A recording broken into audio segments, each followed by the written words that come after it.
तो हमारी इस कहानी की शुरुआत होती है एक माउंटेन के ऊपर से, जहाँ पर बर्फ पड़ी होती है। वहीं पर एक नदी होती है जो कि बर्फ की वजह से बहुत ज्यादा ठंडी हो चुकी है, और यहीं पर नदी के बीचों बीच हमारे हीरो को दिखाते हैं जिसका नाम मिंग है। मिंग उस नदी के ठंडे पानी में बैठकर अपनी बॉडी को कल्टीवेट करने की कोशिश कर रहा है। वो यहाँ पर बॉडी कल्टीवेशन के मेथड को अप्लाई कर रहा है, क्योंकि मिंग अपनी बॉडी की कल्टीवेशन को यूज नहीं कर सकता, क्योंकि उसकी की कल्टीवेशन वाली नर्व्स को किसी ने काट दिया है। और ये किसने किया है ये आपको आगे थोड़ी देर बाद पता चल जाएगा। बर्फ गिरने की वजह से वहाँ पर नदी का पानी बहुत ज्यादा ठंडा होता है। खून को जमा देने वाले ठंडे पानी में मिंग यहाँ पर अपनी बॉडी को कल्टीवेट करने की कोशिश कर रहा है। वो काफी ज्यादा गुस्से में होता है। वो पानी के अंदर पंच मारता है और कहता है, मैंने किसी से सुना है कि अगर हम अपनी बॉडी कल्टीवेशन की टेक्निक को परफेक्ट कर लेते हैं तो फिर हमें की गैदरिंग राउंड की जरूरत नहीं पड़ती, हमें की को इकट्ठा करने की जरूरत नहीं। बॉडी कल्टीवेशन से ही हम ग्रैंड मास्टर बन सकते हैं। मिंग पानी से बाहर निकल आता है। उसके कपड़ों पर भी बर्फ पड़ी होती है। वो अपने कपड़ों को झाड़ते हुए पहन लेता है और साथ ही कहता है, हालांकि बॉडी को कल्टीवेट करने के लिए ये वाला तरीका सबसे ज्यादा क्रूल है और सबसे ज्यादा आसान भी है, लेकिन इसका एक साइड इफेक्ट है।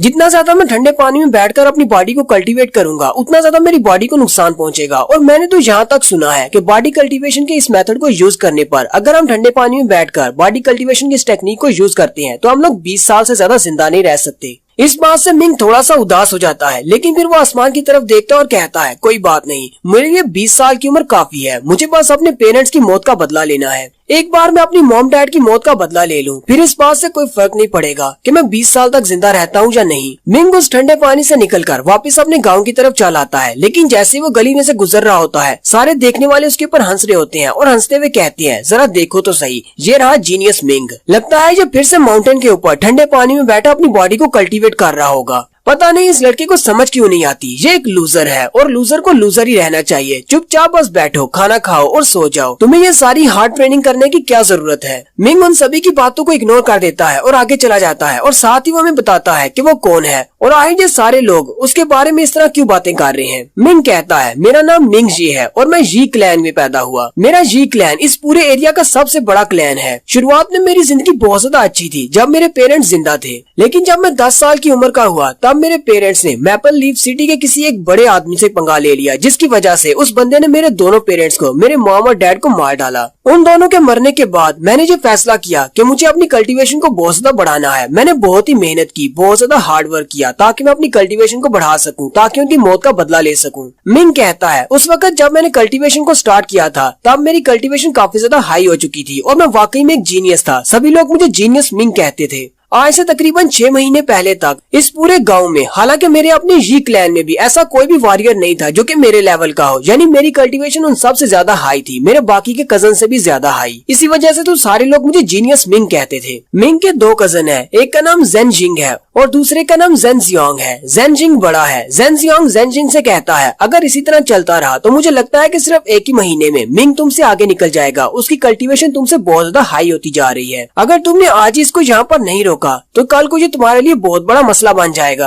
जेन जिंग आगे से हंसना शुरू कर देता है और कहता है, तुम्हें क्या लगता है कि ये मेरे लिए मसला बन सकता है। और साथ ही नेक्स्ट सीन में दिखाते हैं मिंग बाहर दरख्त के नीचे आराम से लेटा होता है और इसी बारे में सोच रहा होता है कि मैं अपनी मॉम डैड की मौत का बदला कैसे लूंगा। मेरी कल्टीवेशन बहुत ज्यादा वीक है, मैं अभी इतना ज्यादा स्ट्रॉन्ग नहीं हुआ, पता नहीं कब मैं इतना स्ट्रॉन्ग हूँगा। वहीं पर लेटे लेटे घास के दरमियान उसकी नजर एक फूल पर पड़ती है। वो एक स्पेशल फूल होता है। उस फूल का नाम रेड ड्रैगन ग्रास होता है। मिंग जल्दी से भागता हुआ उसके पास आ जाता है और उसे जमीन से उखाड़ लेता है और कहता है, ये वाला पौधा तो बहुत ज्यादा अच्छा है। मिंग उसे लेकर बहुत ज्यादा खुश हो जाता है और कहता है, अगर मैं इसे सन पाउडर के साथ यूज करता हूँ तो मेरी पावर बहुत ज्यादा बढ़ जाएगी। मिंग काफी ज्यादा खुश होता है और उस फूल को अपने हाथ में पकड़कर वापस अपने घर की तरफ चल पड़ता है और कहता है, चलो वापस चलकर इससे मेडिसिन बनाता हूँ। लेकिन वो वहीं पर रुक जाता है क्योंकि उसके सामने जाओ जिंग होता है। जाओ जिंग अपने कुछ लोगों के साथ वहाँ पर आया होता है। जाओ जिंग उसे कहता है, तुम यहाँ पर क्या कर रहे हो और तुम इतनी जल्दी में कहाँ पर जा रहे हो। तुम्हारा बड़ा भाई यहाँ पर तुमसे मिलने के लिए आया है और तुम यहाँ से भाग रहे हो। मिंग जल्दी से अपने रेड ड्रैगन फूल को पीछे की तरफ छुपा लेता है और उसे कहता है, ब्रदर जी जिंग, तुम यहाँ पर क्या करने के लिए आए हो। जेंग जिन उसे कहता है, मैंने सुना है कि आजकल इस पूरे गांव में सिर्फ तुम्हारे ही चर्चे हैं। बहुत सारे लोग ये भी बातें कर रहे हैं कि सिर्फ 6 महीने के टाइम में तुम मुझे रिप्लेस कर दोगे। तुम तो मुझसे भी बड़े वॉरियर बन जाओगे क्योंकि तुम्हारी कल्टीवेशन दिन ब दिन हाई होती जा रही है। तो अब तो तुम ये भी कहोगे कि मुझे तुम्हारे रास्ते में नहीं आना चाहिए क्योंकि फ्यूचर में तुम एक बहुत बड़े स्टार बनने वाले हो। मिंग उसे कहता है, बड़े भाई ऐसी कोई बात नहीं है, मैं तुम्हारे साथ कभी भी कम्पीट नहीं करना चाहता। मैं तो बस अपनी स्ट्रेंथ को बढ़ा रहा हूँ ताकि अपने मॉम डैड की मौत का बदला ले सकूँ। जेंग जिन उठकर खड़ा हो जाता है और कहता है, चलो फिर ठीक है, मैं तुम्हारी हेल्प कर देता हूँ ताकि फ्यूचर में तुम कभी भी मुझसे कम्पीट न कर पाओ। जाओ। मिंग उसकी बात सुनकर बहुत ज्यादा हैरान हो जाता है और कहता है ये तुम क्या करने वाले हो। और साथ ही ज़ेंग जिन अपने लोगों से कहता है जल्दी से आगे बढ़ो और इस लड़के को इतना मारो कि इसकी सारी नर्व्स को काट दो ताकि ये फ्यूचर में कभी भी अपनी बॉडी को कल्टीवेट न कर सके। और फिर वो सारे लोग आगे बढ़ते हैं और यहीं पर दिखाते हैं कि उसके ऊपर कोई अटैक करता है जिसकी वजह से मिंग की सारी मेरिडियंस कट जाती हैं। अब मिंग फ्यूचर में कभी भी अपनी बॉडी में की को कल्टीवेट नहीं कर पाएगा। और यहीं पर हमारी स्टोरी फिर से प्रेजेंट में आ जाती है। मिंग कहता है ज़ेंग जी तुम बहुत ज्यादा बुरे हो, तुमने मेरी मेरिडियंस को काट दिया ताकि मैं कभी भी की को कल्टीवेट न कर सकूं और साथ ही तुमने मेरे रेड ड्रैगन फ्लावर को भी चोरी कर लिया। सिर्फ तुम्हारी वजह से अब मुझे इस तरह के बॉडी कल्टीवेशन मेथड्स को यूज करना पड़ रहा है ताकि मैं अपनी स्ट्रेंथ को बढ़ा सकूं। मिंग काफी ज्यादा गुस्सा हो जाता है और कहता है ज़ेंग जिन मैं इस बात को कभी भी नहीं भूलूंगा, मैं तुमसे भी इस बात का बदला लूंगा। नेक्स्ट सीन जी मैंशन का दिखाया जाता है। जी मैंशन तो काफी ज्यादा बड़ा होता है लेकिन हमारा हीरो मिंग जी मैंशन में नहीं रहता। जी मैंशन के साथ में एक छोटा सा कॉटेज होता है, वहाँ पर हमारा हीरो रहता है और यहीं पर इसके सेकंड कजन की एंट्री होती है जो कि एक नौकर के साथ आता है और ये नौकर ज़ेंग जिन का है। वो नौकर आते ही दरवाजे के ऊपर किक मारता है और दरवाजा खोल देता है और वो दोनों अंदर आ जाते हैं, जबकि मिंग भी घर के अंदर ही बैठा होता है। उन दोनों को यहाँ पर देखकर काफी ज्यादा हैरान हो जाता है। ज़ेंग जियांग उसे कहता है हेलो मेरे लिटिल ब्रदर, या फिर मैं तुम्हें जीनियस मिंग कहूँ। तुम्हारी बॉडी और तुम्हारे कपड़ों को देखकर तो लगता है जैसे तुम फिर से उस ठंडे पानी में बैठकर अपनी बॉडी को कल्टीवेट कर रहे थे। तुम्हारे लिए तो मुझे बहुत ही बुरा लगता है। जियांग हंसते हुए उससे कहता है तुम्हें अपने बारे में पता होना चाहिए, तुम्हें ये सब कुछ पता होना चाहिए कि कचरा हमेशा कचरा ही रहता है, कभी भी वो टॉप पर नहीं आ सकता। जैसे एक जूता जो कि हमेशा पाँव में रहता है उसे कभी सर पे नहीं रखा जाता। जियांग के साथ उसका जो नौकर होता है वो भी काफी बड़ा कमीना होता है। उसने अपने हाथ में एक बाउल पकड़ा होता है जिसके अंदर एक मछली रखी होती है और वो बहुत ही बासी और सड़ी सी मछली होती है। यानी कि वो लोग अपना खाना खाने के बाद जो भी बचा हुआ खाना होता है वो सारा उस बाउल के अंदर रखकर उसके पास ले आते हैं। जियांग उसे कहता है तुम्हारे खाने का वक्त हो गया, कचरे के लिए कचरा लेकर आए हैं, जल्दी से खा लो। नौकर उसे कहता है चलो जल्दी से खा लो, मुझे बाद में बर्तन भी धोने हैं। उस नौकर का नाम सैनर हु होता है। मिंग उसे कहता है सैनर क्या ये तुम्हारा आइडिया था कि मुझे बचे कुचे खाने और इस तरह के बासी खाने देने का? सैनर उसे कहता है तो क्या अगर मेरा आइडिया था तो क्या तुम मुझे मारोगे? मिंग आगे बढ़ता है और उस बाउल को उठा लेता है और साथ ही उसके मुंह पर दे पटक मारता है क्योंकि उस बाउल के अंदर मछली रखी हुई थी। मछली के बहुत सारे कांटे उस बेचारे के चेहरे में धंस जाते हैं और वो चिल्लाना शुरू कर देता है। इस बात से सैनर काफी ज्यादा गुस्से में होता है और वो अपनी पाम टेक्निक को यूज करते हुए मिंग पर अटैक करने लगता है, लेकिन मिंग जल्दी से साइड पर हो जाता है और साथ ही अपना घुटना उसके अंडों पर मारता है जिससे उसके अंडे फूट जाते हैं। मिंग गुस्से के साथ उससे कहता है दोबारा अगर कभी तुम इस तरह का बचा कुचा खाना मेरे लिए लेकर आए तो फिर मैं तुम्हें नहीं छोड़ूंगा, इस बार तो मैं तुम्हें छोड़ देता हूँ। जियांग चिल्लाते हुए मिंग से कहता है तुम्हारी हिम्मत कैसे हुई कि मेरे सामने हमारे नौकर पर तुमने अटैक किया, लगता है कि तुम्हें अपनी जान की बिल्कुल भी फिक्र नहीं है। मिंग उसे कहता है जियांग अगर तुम्हें ये बात पसंद नहीं आई तो फिर तुम मेरे साथ फाइट कर सकते हो और फिर देखते हैं कि कौन किसको मारता है। मिंग की ये वाली बात सुनने के बाद वो सोचने लग जाता है और कहता है जब से इस कमीने के पेरेंट्स मरे हैं तब से इसने कभी भी गिव अप नहीं किया, ये हमेशा अपनी बॉडी को कल्टीवेट करता रहता है, यहाँ तक कि बड़े भाई जिंग ने इसकी मेरिडियंस को ब्लॉक कर दिया है। अब ये कभी भी अपनी की को कल्टीवेट नहीं कर पाएगा, लेकिन फिर भी ये हमेशा उस ठंडे पानी में बैठकर अपनी बॉडी को कल्टीवेट करता रहता है। इसे लगता है कि ये अपने आप को स्ट्रॉन्ग बना सकता है। यहाँ पर इसके हाथों से थोड़ी सी बेइज्जती करवा लेना अच्छा है बजाय इसके साथ कि इसके साथ फाइट की जाए। मुझे नहीं पता कि इसकी बॉडी कितनी ज्यादा स्ट्रॉन्ग हो चुकी है, कहीं ये मुझे मार ही न डाले। जियांग मिंग से कहता है तुम बस यहीं पर इंतजार करो, तुम्हें पता है ना ये किसका नौकर है, ये जिंग का नौकर है, वो तुमसे इस बात का बदला जरूर लेगा। और साथ ही जियांग सैनर से कहता है सैनर चलो यहाँ से चलते हैं और जाकर जिंग को बताते हैं। उनके चले जाने के बाद मिंग और भी ज्यादा गुस्सा आ जाता है और कहता है इस जिंग को तो मैं कभी भी नहीं छोड़ूंगा, उसने मेरी रेड ड्रैगन ग्रास को चोरी किया, मेरी मेरिडियंस को ब्लॉक कर दिया ताकि मैं कभी भी अपनी की को कल्टीवेट न कर सकूं। नेक्स्ट सीन कुछ देर के बाद का होता है। मिंग को बहुत ज्यादा भूख लगती है, उसके पेट से आवाज आ रही होती है। वो आगे बढ़ता है और अपने बर्तन के अंदर चल के चेक करता है कि वहाँ पर चावल पड़े हुए हैं या नहीं, लेकिन उसके पास सारे चावल खत्म हो चुके होते हैं। मिंग कहता है मेरे पास तो सारे चावल खत्म हो गए, लगता है कि मुझे फिर से गाँव में जाकर चावल खरीद कर लाने पड़ेंगे। मिंग अपना बैग उठाकर गाँव की तरफ निकल पड़ता है, लेकिन जैसे ही वो बाहर की तरफ जा रहा होता है वहीं पर एक सूखे हुए दरख्त के नीचे एक भिखारी बैठा होता है। वो भिखारी उसे देखकर हंसना शुरू कर देता है और कहता है ओए लड़के क्या तुम स्ट्रॉन्ग बनना चाहते हो? मिंग उसकी बात सुनकर रुक जाता है और कहता है क्या तुम मुझसे बात कर रहे हो? वो भिखारी उसे कहता है हाँ मैं तुम्ही से बात कर रहा हूँ, यहाँ पर तुम्हारे अलावा और कौन है? मुझे तुम्हारी बॉडी से बहुत ज्यादा नफरत महसूस हो रही है, जैसे कि तुम किसी से बदला लेना चाहते हो। मैं तुम्हें इतना ज्यादा स्ट्रॉन्ग बना सकता हूँ कि तुम किसी से बदला ले सकते हो। मिंग उसकी बात सुनने के बाद हंसना शुरू कर देता है और कहता है अगर तुम वाकई में ऐसा कर सकते हो तो तुम यहाँ पर भीख क्यों मांग रहे हो, जाओ और जाकर अपने लिए कुछ कर लो। वो भिखारी आगे से हंसना शुरू कर देता है और कहता है बच्चे तुझे समझ नहीं आ रही, ये मेरी हॉबी है, मुझे भीख मांगने का शौक है, लेकिन तुम्हारे तुम्हारे जैसे नौजवान लड़के जिसके मेरिडियंस को किसी ने काट दिया हुआ है, जो कि अपनी की को गैदर नहीं कर सकता,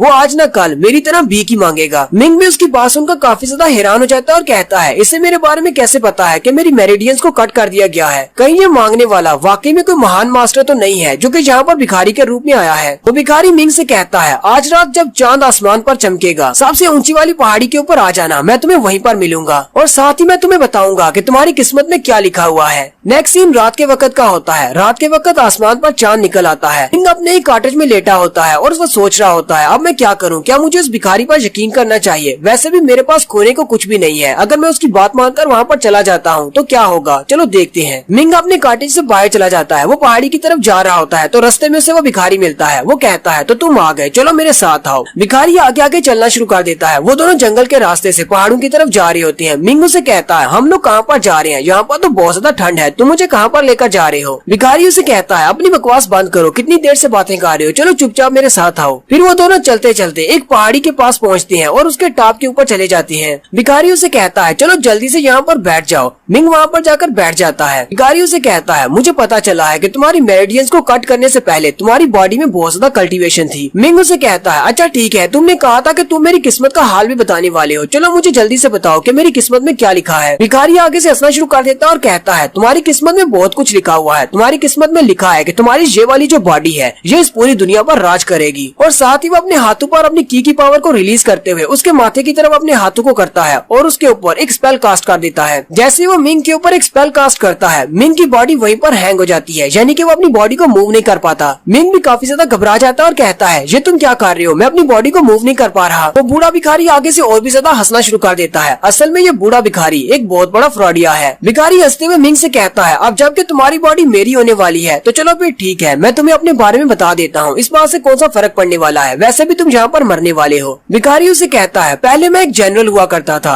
रोजफिंच कंट्री का, लेकिन बहुत सारे बुरे लोगों के चलते उन सब लोगों ने मेरी फैमिली को मार डाला। मैं सिर्फ अकेला ही बचा। मैं उन सारे लोगों के हाथों से वहाँ से तो बचकर आ गया। मैं काफी अरसा तक इधर उधर भटकता रहा। फिर एक दिन अचानक मुझे एक स्क्रॉल मिला जिसके अंदर एक एंशिएंट टेक्निक लिखी हुई थी जिससे मैं अपनी बॉडी को रीइंकारनेट कर सकता हूँ, वो भी किसी की बॉडी में भी। मैंने उस टेक्निक को यूज करते हुए हीवनली अर्थ के एक इनर डिसाइपल की बॉडी ले ली और 30 साल तक मैं उसी की बॉडी में रहा। 30 साल के इस अरसा में मैं हीवनली अर्थ मार्शल आर्ट अकेडमी का मैनेजमेंट का हेड बन गया। लेकिन मेरे लिए इतना सब कुछ काफी नहीं था। मैंने हीवनली अर्थ मार्शल आर्ट्स अकेडमी के बहुत सारे राज और बहुत सारी टेक्निक्स को चोरी कर लिया। जब मैं उन चीजों को चोरी करके वहाँ से भाग रहा था, वहाँ के कुछ सेंट लेवल के मार्शल आर्टिस्ट मेरे पीछे लग गए। मैंने उन सब से अपनी जान बचाकर भागने की कोशिश की, लेकिन मैं काफी ज्यादा जख्मी हो चुका था क्योंकि उन सेंट लेवल के मार्शल आर्टिस्ट ने मेरे ऊपर अटैक किया था। वहाँ से भागते हुए रास्ते में मुझे एक भिखारी की बॉडी नजर आई जो कि मरने की स्टेज पर था क्योंकि वो बहुत ज्यादा भूखा था, लेकिन मेरे पास और कोई रास्ता नहीं था। मैंने अपनी बॉडी को दोबारा से रीइंकारनेट कर लिया और उसी भिखारी की बॉडी में चला गया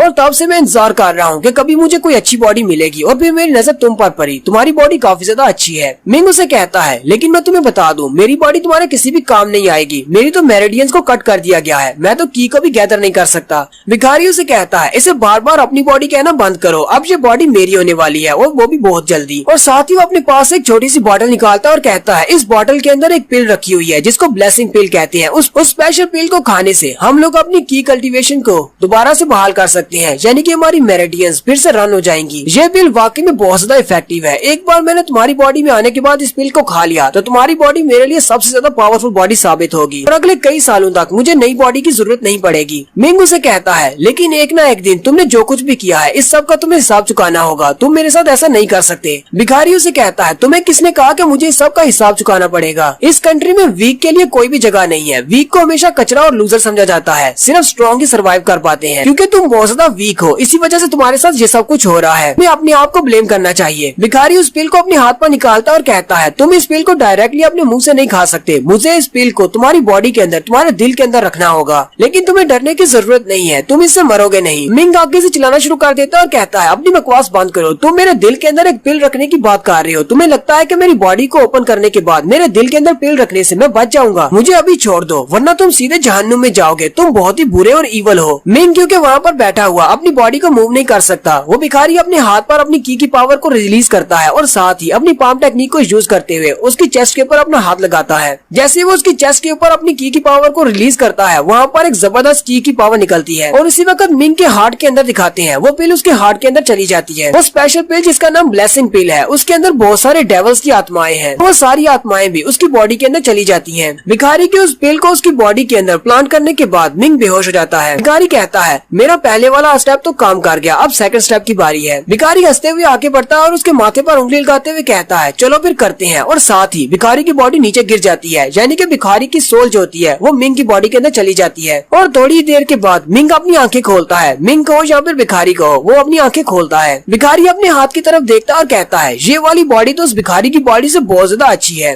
भिखारी आगे बढ़ता है और उस मरे हुए भिखारी की बॉडी से कुछ चीज निकालने लगता है, लेकिन उसी वक्त उसका हाथ रुक जाता है। वो कहता है लगता है कि इस लड़के का रिजॉल्व बहुत ज्यादा पावरफुल है, मैं इसको शॉर्ट टाइम में इसकी सोल को डिस्ट्रॉय नहीं कर पाऊंगा। मुझे लगता है कि इसकी सोल के ऊपर मुकम्मल तौर पर हावी होना काफी ज्यादा मुश्किल हो सकता है। मिंग कहता है मेरे पास बहुत सारा टाइम होने वाला है, सबसे पहले मुझे अपने उस गोल्डन ट्रेजर को अपनी बॉडी के ऊपर लगाना है। वो उस मरे हुए भिखारी की बॉडी से एक गोल्डन क्लोक को निकालता और कहता है ये वो स्पेशल खजाना है जो मैं चोरी करके लाया हूँ। वो उस क्लोक को अपने हाथ के ऊपर रखता है और साथ ही उस क्लोक के ऊपर अपना ब्लड डालता है ताकि वो उसको अपना मास्टर मान ले। और साथ ही वो भिखारी उस क्लोक को पहन लेता है। उसका नाम डिवाइन गोल्डन क्लोक होता है और वो काफी ज्यादा पावरफुल होता है। भिखारी काफी ज्यादा खुश हो जाता है और कहता है ये तो वाकई में एक डिवाइन वेपन है और ये बहुत ज्यादा पावरफुल है, अब मेरा मुकाबला कोई भी नहीं कर पाएगा। भिखारी कहता है मैंने 30 साल अपने जाया किए हैं सिर्फ इस चीज को चोरी करने के लिए, आज फाइनली मैंने इस चीज को पहन लिया है। लेकिन यहीं पर सब कुछ उल्टा पुल्टा हो जाता है क्योंकि यहाँ पर किसी तीसरे बंदे की आवाज आती है जो कि एक फेरी होती है जो इस डिवाइन वेपन की गार्डियन है। और वो कह रही होती है कि ब्लड सैक्रिफाइस बिल्कुल परफेक्ट रहा है, हमारे इस डिवाइन क्लोक को उसका नया मास्टर मिल चुका है। भिखारी उसे कहता है आज ये आवाज किसकी है, क्या तुम इस क्लोक की फेरी गाइड हो? लेकिन वो फेरी गाइड कहती है मास्टर मिंग की बॉडी के अंदर एक एक्सटर्नल सोल है, इसे अभी भी डिस्ट्रॉय करना होगा वरना ये मास्टर मिंग की सोल को डिस्ट्रॉय कर देगी। भिखारी चिल्लाना शुरू कर देता है और कहता है कहीं तुम पागल तो नहीं हो गई, मैंने तुम्हें पहना है तो मास्टर तुम्हारा मैं हूँ, मिंग नहीं। वो फेरी गाइड उसे कहती है लेकिन इस क्लोक के ऊपर जिसने अपना ब्लड डाला है मेरा मास्टर वो है, यानी कि मेरा मास्टर मिंग है, तुम नहीं। भिखारी आगे से चिल्लाना शुरू कर देता है और कहता है मुझे 30 साल लगे हैं इस क्लोक को चोरी करने में, तुम मुझे इस तरह से मार नहीं सकती। और साथ ही मिंग की बॉडी के अंदर से एक जबरदस्त एनर्जी निकलती है। वो फेरी गाइड उस भिखारी की सोल को खत्म कर देती है, डिस्ट्रॉय कर देती है। वो भिखारी जहाँ पर मर जाता है। भिखारी की सोल के डिस्ट्रॉय होने के बाद मिंग वहीं पर बेहोश होकर गिर जाता है। थोड़ी देर के बाद मिंग को होश आती है। मिंग उठकर बैठ जाता है और कहता है इस भिखारी ने तो मेरी बॉडी ले ली थी, लेकिन मैं फिर से अपनी बॉडी के अंदर कैसे हूँ, ये कैसे हो सकता है? मिंग को उसी फेरी गाइड की आवाज आती है। वो उसे कहती है मास्टर। मिंग उसे कहता है कौन है यहाँ पर, कौन मुझे मास्टर कह रहा है? इसी वक्त बिमिंग के सामने एक छोटी सी फेरी आती है और उसे कहती है मास्टर तुम्हें घबराने की जरूरत नहीं है, मैं इस डिवाइन क्लोक की फेरी गाइड हूँ और मेरा नाम बिमिंग है। बिमिंग उसे कहती है जितने भी इस तरह के डिवाइन वेपन्स हैं उन सभी के साथ इस तरह की एक फेरी गाइड होती है जो कि अपने मास्टर के लिए बहुत ही यूजफुल साबित हो सकती है, इसलिए मैं इस डिवाइन क्लोक की फेरी गाइड हूँ। मिंग मुझसे पूछता है बिमिंग क्या तुम्हें पता है कि वो बुरा आदमी कहाँ पर चला गया जिसने मेरी बॉडी ले ली थी? बिमिंग उसे कहती है उसकी सोल को तो मैंने डिस्ट्रॉय कर दिया, हालांकि उसने इस डिवाइन क्लोक को आपकी बॉडी के साथ अटैच किया था, लेकिन उसे ये नहीं पता था कि इसके अंदर एक स्पिरिट हो सकती है जो कि उसकी बॉडी को भी डिस्ट्रॉय कर सकती है। मिंग अपने उस डिवाइन क्लोक को देखकर काफी ज्यादा खुश होता है और कहता है अब मेरे हाथ में एक हीवनली ट्रेजर लग गया है, क्या मैं इसे वाकई में रख सकता हूँ, क्या मैं इसका मास्टर हूँ? बिमिंग उसे इस गोल्डन क्लोक के बारे में बताती है कि इस गोल्डन क्लोक को हमारे पैट्रियार्च ने बनाया है जिसको स्काई रोमर भी कहते हैं और वो बहुत ज्यादा पावरफुल है। इस क्लोक को वक्त की शुरुआत से पहले बनाया गया था जब इंसानों को भी बनाया भी नहीं गया था। जब वो इस क्लोक को बना रहा था तो उसने मार्शल आर्ट्स के डीएटी यानी मार्शल आर्ट्स के गॉड की कोर को इसमें यूज किया था और इसके अलावा उसने इस क्लोक को बनाने में बहुत कुछ डाला था। ये सब कुछ डाल लेने के बाद वो 3 बड़ी दुनियाओं में गया जहाँ से उसने 49 किस्म के अलग अलग सब्सटेंसेस को ढूंढा और वो सारी चीजें ही डिवाइन वेपन्स थे, उन सब को भी उसने इस क्लोक के अंदर शामिल कर दिया। उसे इस क्लोक को बनाने में पूरे 3000 साल का अरसा लगा। मिंग उसकी बातें सुनकर काफी ज्यादा हैरान होता है और कहता है तो इसका मतलब ये डिवाइन वेपन काफी ज्यादा स्पेशल है और ये फ्यूचर में मेरे बहुत ज्यादा काम आ सकता है। बिमिंग उसे कहती है हाँ मास्टर, ये आपके बहुत ज्यादा काम आएगा क्योंकि ये एक डिवाइन वेपन है और जिसके पास भी ये होगा वो फ्यूचर में बहुत कुछ हासिल करेगा क्योंकि इसके अंदर विस्प ऑफ डेस्टिनी है और मार्शल आर्ट्स के गॉड का कोर भी शामिल किया गया है। और इसके अलावा अभी थोड़ी देर पहले उस बैगर ने तुम्हें एक ब्लेसिंग पिल खिलाई थी जिसकी वजह से तुम अपनी की गैदरिंग को दोबारा से स्टार्ट कर सकते हो और मैं तो तुम्हारे साथ हूँ ही, मैं तुम्हें हमेशा गाइड करूंगी और तुम्हें प्रोटेक्ट भी करूंगी और इसके बाद तुम बहुत ज्यादा पावरफुल बन जाओगे। मिंग काफी ज्यादा खुश हो जाता है और कहता है मुझे तो लगा था कि मैं इस भिखारी के हाथों से मरने वाला हूँ और मेरी बॉडी वो भिखारी ले लेगा, लेकिन मेरी किस्मत तो वाकई में चमक गई, मेरे हाथ में एक डिवाइन वेपन लग गया है और साथ ही मुझे एक ब्लेसिंग पिल भी मिल गई है। बिमिंग उसे कहती है मैं तुम्हें एक और बात बताती हूँ, इस भिखारी की बॉडी में इसके कपड़ों के अंदर एक और स्पेशल चीज है, इसके पास एक स्क्रोल है जिसका नाम स्काई रोमिंग सूत्रा है। उसके ऊपर बहुत सारी टेक्निक्स लिखी हुई है जिनको तुम कल्टीवेट करके अपनी पावर को बढ़ा सकते हो। मिंग आगे बढ़ता है और उसके कपड़ों के अंदर से उस स्क्रोल को निकाल लेता है। बिमिंग उसे कहती है इसके अंदर डिवाइन लेवल का एक एक सूत्रा है जिसके अंदर बहुत सारी टेक्निक्स लिखी हुई हैं। तुम इनको कल्टीवेट कर सकते हो। ये सिर्फ हीवनली अर्थ के क्वालिफाइड बंदे को ही दिया जाता है। मिंग काफी ज्यादा खुश हो जाता है और कहता है ये तो डिवाइन लेवल का सूत्रा है, अगर मैं इसको बेचता भी हूँ फिर तो मुझे बहुत सारे पैसे मिलेंगे, क्योंकि हमारी जी फैमिली के पास जो फायर और वाटर वाले सूत्रा है वो इतने ज्यादा खास नहीं है। ये वाला तो उनके सामने बहुत ही बड़ी तबाही है। मिंग उसे कहती है लेकिन तुम्हारी कल्टीवेशन को तो पहले से ब्लॉक कर दिया गया है, तुम इसको कल्टीवेट नहीं कर सकते हो, ना ही इसको प्रैक्टिस कर सकते हो। मिंग आगे से रोना शुरू कर देता है और कहता है बिमिंग क्या तुम ऐसे मौके पर इस तरह की बात करना बंद करोगी? क्या तुम्हें दिखाई नहीं देता मैं कितना ज्यादा खुश हूँ? तुमने जो बात करके मुझे बहुत ज्यादा रुला दिया है।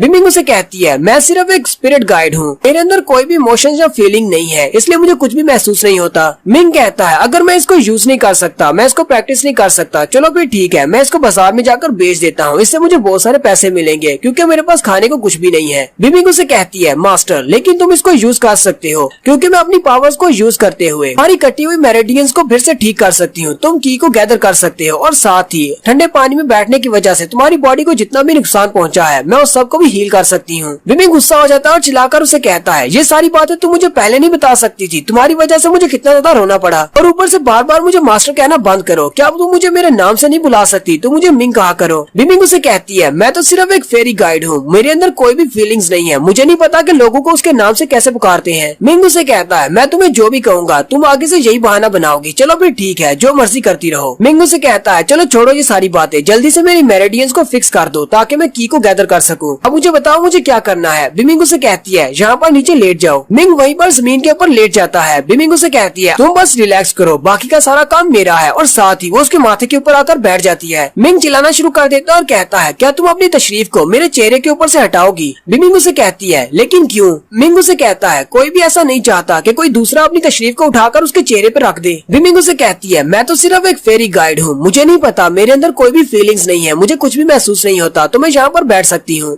मिंग हार मान लेता है और कहता है चलो फिर ठीक है जहाँ मर्जी बैठ जाओ। फिर वो उसके माथे के ऊपर अपने दोनों हाथ रखती है और अपनी पावर्स को रिलीज करती है, और साथ ही मिंग के हार्ट की तरफ दिखाते हैं। उसके हार्ट के अंदर जो पिल होती है वो डिसॉल्व होना स्टार्ट हो जाती है, और उसके हार्ट के अंदर उस पिल की वजह से जितने भी डेविल्स की आत्माएं हैं वो सारी भी दिखाई जाती हैं, जो कि पहले उसके दिल को ब्लॉक करके खड़ी थी, अब वो सारी साइड पर हो जाती हैं, जिसकी वजह से उसकी पावर्स रिलीज हो जाती हैं। मिंग कहता है मुझे फाइनली फिर से महसूस हो रहा है जैसे कि मेरी मेरिडियंस फिर से ठीक हो चुकी हैं, मेरी बॉडी के अंदर की कल्टीवेट हो रही है। की कल्टीवेशन दोबारा मिलने के बाद मिंग कहता है फादर मदर अब मैं कोई कचरा नहीं रहा, मेरे पास मेरी पावर फिर से वापस आ गई है। आप दोनों की आत्माओं को शांति दिलाने के लिए मैं उन लोगों को जरूर मार डालूंगा जिन लोगों ने तुम लोगों को मारा था। मैं एक एक करके उन सब से बदला लूंगा जिसने भी मेरे पेरेंट्स को मारा है या जो लोग भी मेरे पेरेंट्स की मौत में शामिल थे। और यहीं पर हमारी रिवेंज सीकर की एपिसोड 1 का एंड होता है। एक्सप्लेनेशन कैसी लगी ये कमेंट करके आपने जरूर बताना है। चैनल को सब्सक्राइब कर दे, वीडियो को लाइक और शेयर कर दे। शुक्रिया।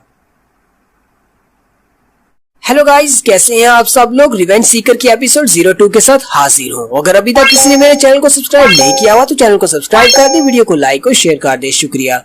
तो लास्ट एपिसोड के एंड पे हमने देखा था, चले मैं इसको रहने देता हूँ, मेरे चैनल पे एपिसोड अवेलेबल है, आप पहली एपिसोड वहाँ पर जाकर देख सकते हैं। सेकंड एपिसोड की शुरुआत में मिंग वापस आ जाता है। सारी रात माउंटेन के ऊपर गुजारने के बाद मिंग जब सुबह के वक्त अपने घर वापस आता है, वो दरवाजा खोलने के बाद अपने कॉटेज की तरफ जाने लगता है। वहीं पर सामने उसका बड़ा कजन जिंग खड़ा होता है। जिंग उसे कहता है मैंने सुना है कि तुम रोजाना ही ठंडे पानी में कल्टीवेट करने के लिए जाते हो, तुम्हें ये बात अच्छी तरह से पता है कि वहाँ पर जाकर अपनी बॉडी को कल्टीवेट करने की वजह से तुम्हारी बॉडी को बहुत ज्यादा नुकसान पहुंचता है, फिर भी तुम वहाँ पर क्यों जाते हो? कहीं ऐसा तो नहीं कि हमारे गांव में जो मार्शल आर्ट्स का टूर्नामेंट होने वाला है तुम उसमें हिस्सा लेने के बाद रेड सन सेक्टर के डिसाइपल बनना चाहते हो, या फिर तुम मुझसे बदला लेना चाहते हो, इसलिए तुम वहाँ पर रोजाना जाते हो और अपने आप को कल्टीवेट करते हो? मिंग उसे कहता है तुम्हें इस सब के बारे में परेशान होने की क्या जरूरत है, अब जबकि तुम्हें पहले से ही पता है कि मैं वहाँ पर ठंडे पानी में बैठकर कल्टीवेट करता हूँ, मैं 20 साल से ज्यादा उम्र तक जिंदा नहीं रहूंगा। जिंग भी आगे से हंसना शुरू कर देता है और कहता है ये बात तो तुमने बिल्कुल ठीक कही, तुम 20 साल से ज्यादा जिंदा नहीं रहोगे क्योंकि तुम्हारी मेरिडियंस को तो मैंने ब्लॉक कर दिया था। अब तुम बिल्कुल एक डिसेबल पर्सन हो, अगर तुम अपनी कल्टीवेशन को यूज नहीं कर सकते तो तुम सिर्फ एक कचरा हो। अपनी बॉडी को कल्टीवेट करने के अलावा तुम्हारे पास और कोई रास्ता ही नहीं है। लेकिन जिंग उसके सामने आकर खड़ा हो जाता है और कहता है तुम एक कचरा हो, फिर भी तुमने मेरे नौकर के सामने अपनी पावर दिखाने की कोशिश की है, तुम्हें क्या लगता है कि तुम मेरे नौकर के साथ भी बदतमीजी करने के लायक हो? अब इस सब के लिए तुम्हें एक सबक तो सिखाना पड़ेगा। और साथ ही वो बड़ी स्पीड के साथ आगे बढ़ता है और अपनी पाम टेक्निक को यूज करते हुए मिंग के ऊपर अटैक करता है, जिसकी वजह से मिंग पीछे दीवार कार के साथ जाकर गिरता है और बहुत ज्यादा जख्मी हो जाता है। उसके मुंह से ब्लड निकलना शुरू हो जाता है। जिंग उसे कहता है, कमीने लड़के, अब मेरी बात जरा गौर से सुनो। हालांकि तुम मेरे कजन हो, लेकिन तुम्हारे माँ बाप ने हमारे कबीले के ऊपर बहुत बड़ा दाग लगाया था। इसी वजह से उन दोनों को अपनी जान से हाथ धोना पड़ा और तुम भी उन्हीं के कदम पर चल रहे हो। तुम्हारी हिम्मत कैसे हुई मेरे नौकर पर हाथ उठाने की? अगर दोबारा कभी जिंदगी में तुमने मेरे नौकर पर हाथ उठाया तो मैं तुम्हारे हाथ तोड़ दूंगा। और मैं तुम्हें एक और बात बताने वाला हूँ, बहुत ही जल्दी लेडी हानियो यहाँ पर आने वाली है। लेडी हानियो तो तुम्हें याद ही होगी, अंकल वू की बेटी।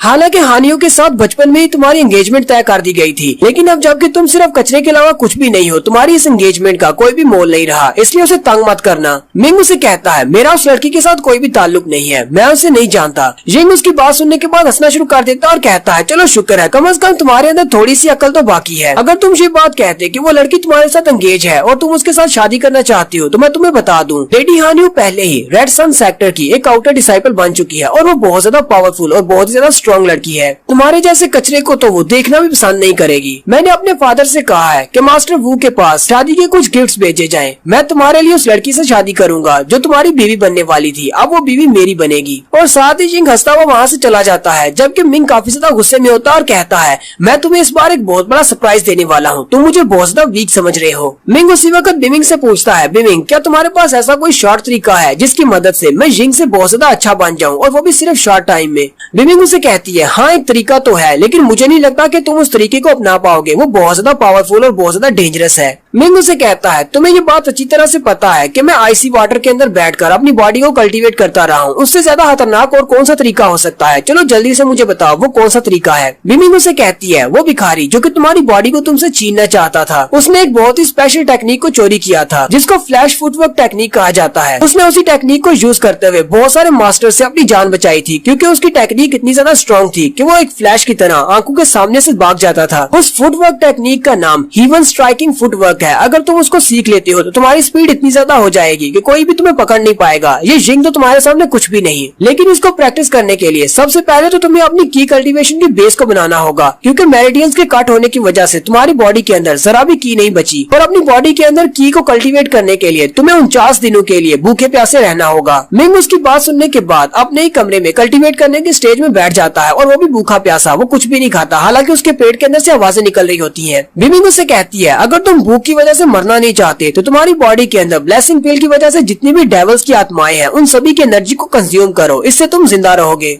मिंग उसे कहता है, ठीक है मुझे तुम्हारी समझ आ गई।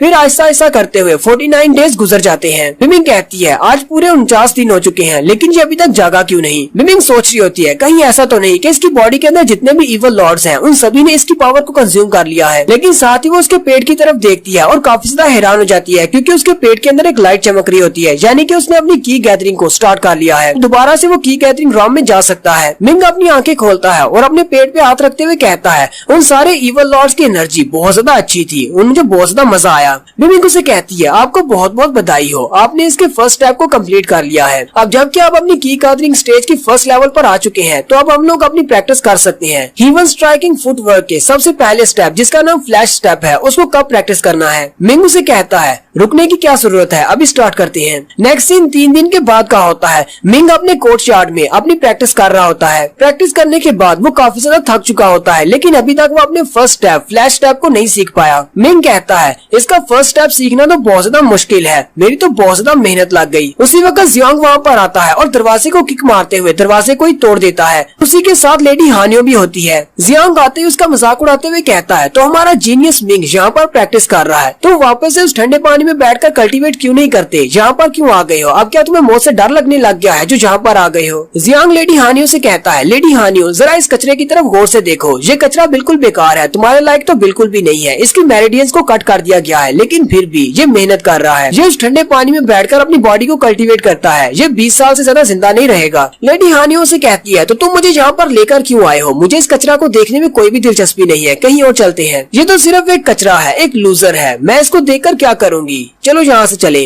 जियांग उसे कहता है तुम्हें इस बारे में गुस्सा होने की क्या जरूरत है, ये बात मैं अच्छी तरह से जानता हूँ कि जब तुम दोनों ही पैदा हुए थे तभी तुम दोनों के घर वालों ने फैसला किया था कि तुम दोनों की शादी की जाएगी। मैं तुम्हें यहाँ पर इसलिए लेकर आया हूँ ताकि तुम इस कचरे के सामने ये बात इसे कह दो कि तुम इससे शादी नहीं करोगी, ताकि फ्यूचर में तुम्हें कोई भी मसला फेस करना ना पड़े। यहीं पर इसको ना बोल दो, ये सिर्फ एक कचरा है, ये तुम्हारे लायक नहीं है। लेडी हानियो से कहती है तुम्हें लगता है मेरी बहुत ज्यादा फिक्र हो रही है, इसलिए तुम मुझे यहाँ पर लेकर आए हो, तुम्हारा बहुत बहुत शुक्रिया। जियांग उसे कहता है तुम्हें सिर्फ एक बार सर हिलाना है और इसे कहना है कि तुम इससे शादी नहीं करोगी, बाकी सब मैं संभाल लूंगा। और साथ ही जियांग उसे कहता है मिंगजी क्या तुमने मेरी बात को गौर से सुना, अब जल्दी से जाकर एक पेपर लेकर आओ और उसके ऊपर लिख कर दो कि तुम लेडी हानियो का पीछा नहीं करोगे और तुम इस एंगेजमेंट से पीछे हट रहे हो और दोबारा कभी इसको तंग मत करना। मिंग काफी ज्यादा गुस्सा हो जाता है और हानियो से कहता है किसी दूसरे के घर में आकर उसके दरवाजे को तोड़कर बिना इन्विटेशन के अंदर आना, क्या तुम्हारी फैमिली ने तुम्हें यही सब कुछ सिखाया है? लेडी हानियो उसकी बेइज्जती करते हुए कहती है तुम्हारे पास तो तुम्हारे पेरेंट्स भी नहीं है जो तुम्हें मैनर सिखा सके, तुम्हें इस बारे में बात नहीं करनी चाहिए। अगर तुम ये सारी बातें करके मेरी अट्रैक्शन हासिल करना चाहते हो तो तुम बहुत बड़ी गलती कर रहे हो, मुझे तुम्हें कोई भी दिलचस्पी नहीं है। बड़ा जबरदस्त स्टैंस लेते हुए उसे कहती है मैं हानियो कभी भी तुमसे शादी नहीं करूंगी, चाहे मुझे मरना ही क्यों ना पड़े, चाहे तुम इस दुनिया के आखिरी मर्द ही क्यों ना हो, तुम्हारे जैसे कचरे के लिए गली की भिखारन है, उससे जाकर शादी करो। मिंग उसकी बातें सुनने के बाद हंसना शुरू कर देता है और कहता है तुम्हें क्या लगता है कि तुम इस दुनिया की सबसे खूबसूरत लड़की हो, मैं तुम्हारी अट्रैक्शन पाने के लिए ये सब कुछ क्यों करूंगा? मुझे लगता है कि तुम अपने बारे में कुछ ज्यादा ही सोच रही हो। पहली बात तुम तो इतनी खूबसूरत हो ही नहीं, और दूसरी बात अगर मैं कोई भिखारी भी होता तो भी मैं तुम्हारी तरफ नहीं देखता, तुमसे शादी करना तो बहुत दूर की बात है।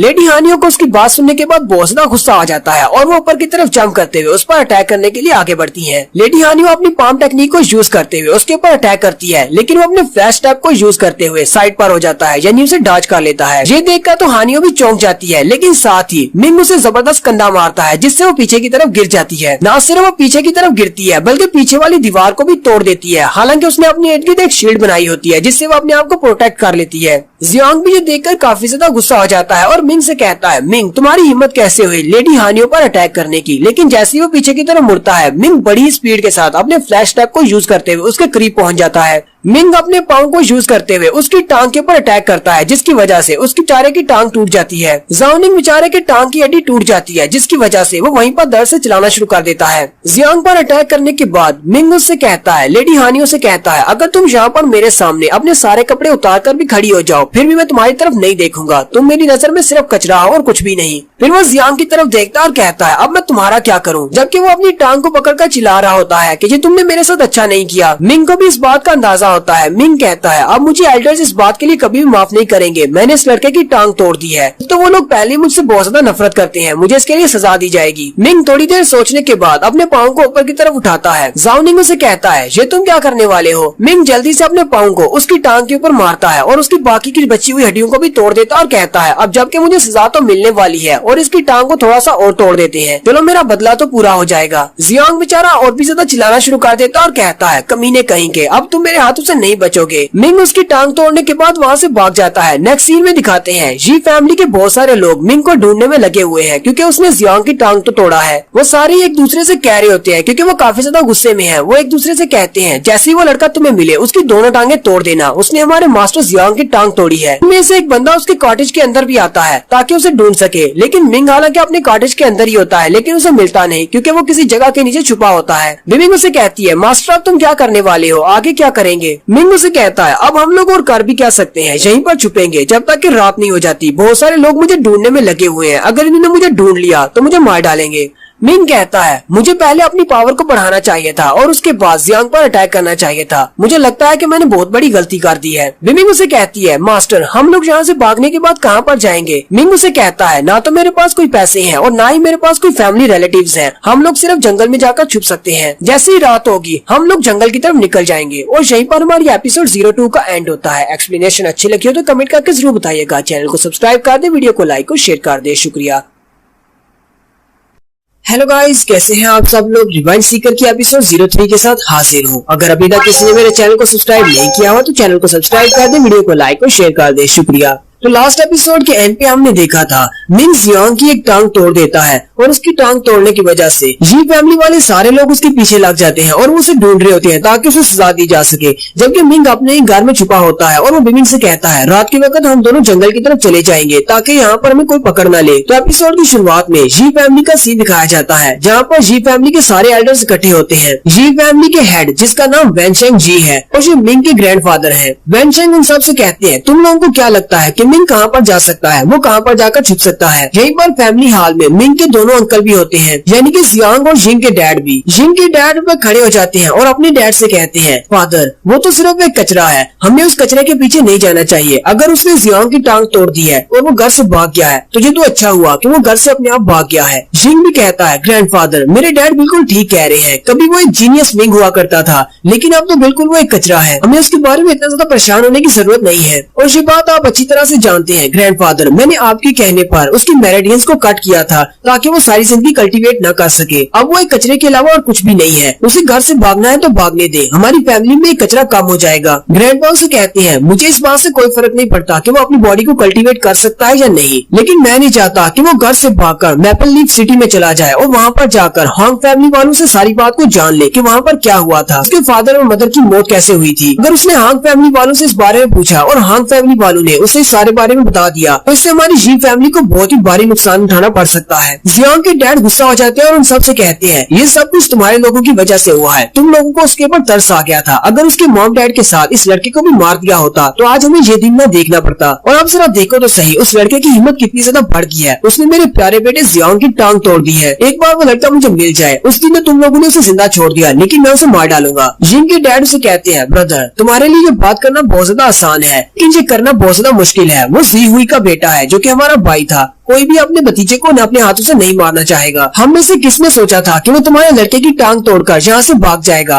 और वैसे भी उसके डैड को तो चलो हम लोगों ने मार डाला लेकिन उसकी मॉम ने तो कुछ भी नहीं किया था। और यहीं पर जिंग के डैड कुछ बताने लगते हैं जियांग के डैड ने शायद उसकी मॉम को मारा है लेकिन उनके ग्रैंडफादर उनको वहीं पर चुप करवा देते हैं और साथ ही वो जिंग के डैड पर चिल्लाते हुए कहते हैं तुम्हारी हिम्मत कैसे हुई जियांग के डैड पर ये सारा इल्जाम लगाने की, जबकि ये सब कुछ तुम्हारी वजह से हुआ है। अगर तुमने ये सब कुछ नहीं किया होता तो आज जी हुई जिंदा होता। हांग फैमिली के यंग मास्टर को वैशाहाना के अंदर नशे की हालत में तुमने मारा था कि तुम्हारी जगह पर हमें जी हुई को बलि का बकरा बनाना पड़ा, मिंग के डैड को मारना पड़ा सिर्फ तुम्हें बचाने के लिए। जिंग के डैड काफी ज्यादा उदास हो जाते हैं और कहते हैं डैड आपने ये सब कुछ मेरे लिए नहीं किया बल्कि जी शेंग के लिए किया है। जी शेंग भी ग्रैंडफादर का एक पोता है लेकिन वो घर छोड़कर चला गया है, यहाँ पर कई बार गायब हो गया है, उसके बारे में कुछ भी नहीं पता। ग्रैंडफादर उसे कहते हैं तुम अपनी बकवास बंद करो, तुम जी शेंग के साथ अपने आप को कैसे कंपेयर कर सकते हो, जी शेंग तुमसे 1000 गुना ज्यादा बेहतर है। हमारी जी फैमिली का फ्यूचर जी शेंग के हाथों में है, जल्दी से अपने कुछ लोगों को गांव के बाहर भेजो, मुझे मिंग हर हाल में चाहिए, चाहे जिंदा या मुर्दा, उसे मेरे पास लेकर आओ। जियांग के डैड कहते हैं फादर क्या आप चाहते हैं कि हम बस उसको ऐसे पकड़ कर ले आए। ग्रैंडफादर उसे कहते हैं वो भी मेरा एक पोता है, मैं नहीं चाहता कि मैं उसके साथ बुरे तरीके से पेश आऊँ। मैं अपने बेटे की टांग का बदला लेना है तो उसकी दोनों टांगे तोड़ देना और फिर उसे यहाँ पर ले आना, फिर वो अपनी बाकी की सारी जिंदगी यहीं पर हमारी इस फैमिली के घर में रहेगा। मैं नहीं चाहता कि मेरे पोते के साथ इस तरह का कुछ हो क्योंकि हमने अपने बेटे को पहले ही मार दिया है। नेक्स्ट सीन उस पुरानी कुटिया का दिखाया जाता है जब रात काफी ज्यादा हो जाती है। मिंग निकलता और कहता है उन लोगों को तो पता भी नहीं होगा कि मैं अभी तक अपने घर में छुपा हुआ हूँ, रात हो गई है, मुझे निकलना चाहिए। मिंग जैसे दीवार के साथ साथ आहिस्ता आहिस्ता चलता हुआ बाहर की तरफ जा रहा होता है क्योंकि वो एक ही फैमिली में रहते हैं। तो वहीं पर उसे जिंग के डैड की आवाज आती है। वो रात के वक्त उन्हें एक ड्रीम आता है जिसकी वजह से वो उठकर बैठ जाते हैं और कह रहे होते हैं जी हुई मेरे भाई प्लीज मुझे माफ कर देना, ये सब कुछ तुम्हारे साथ मेरी वजह से हुआ।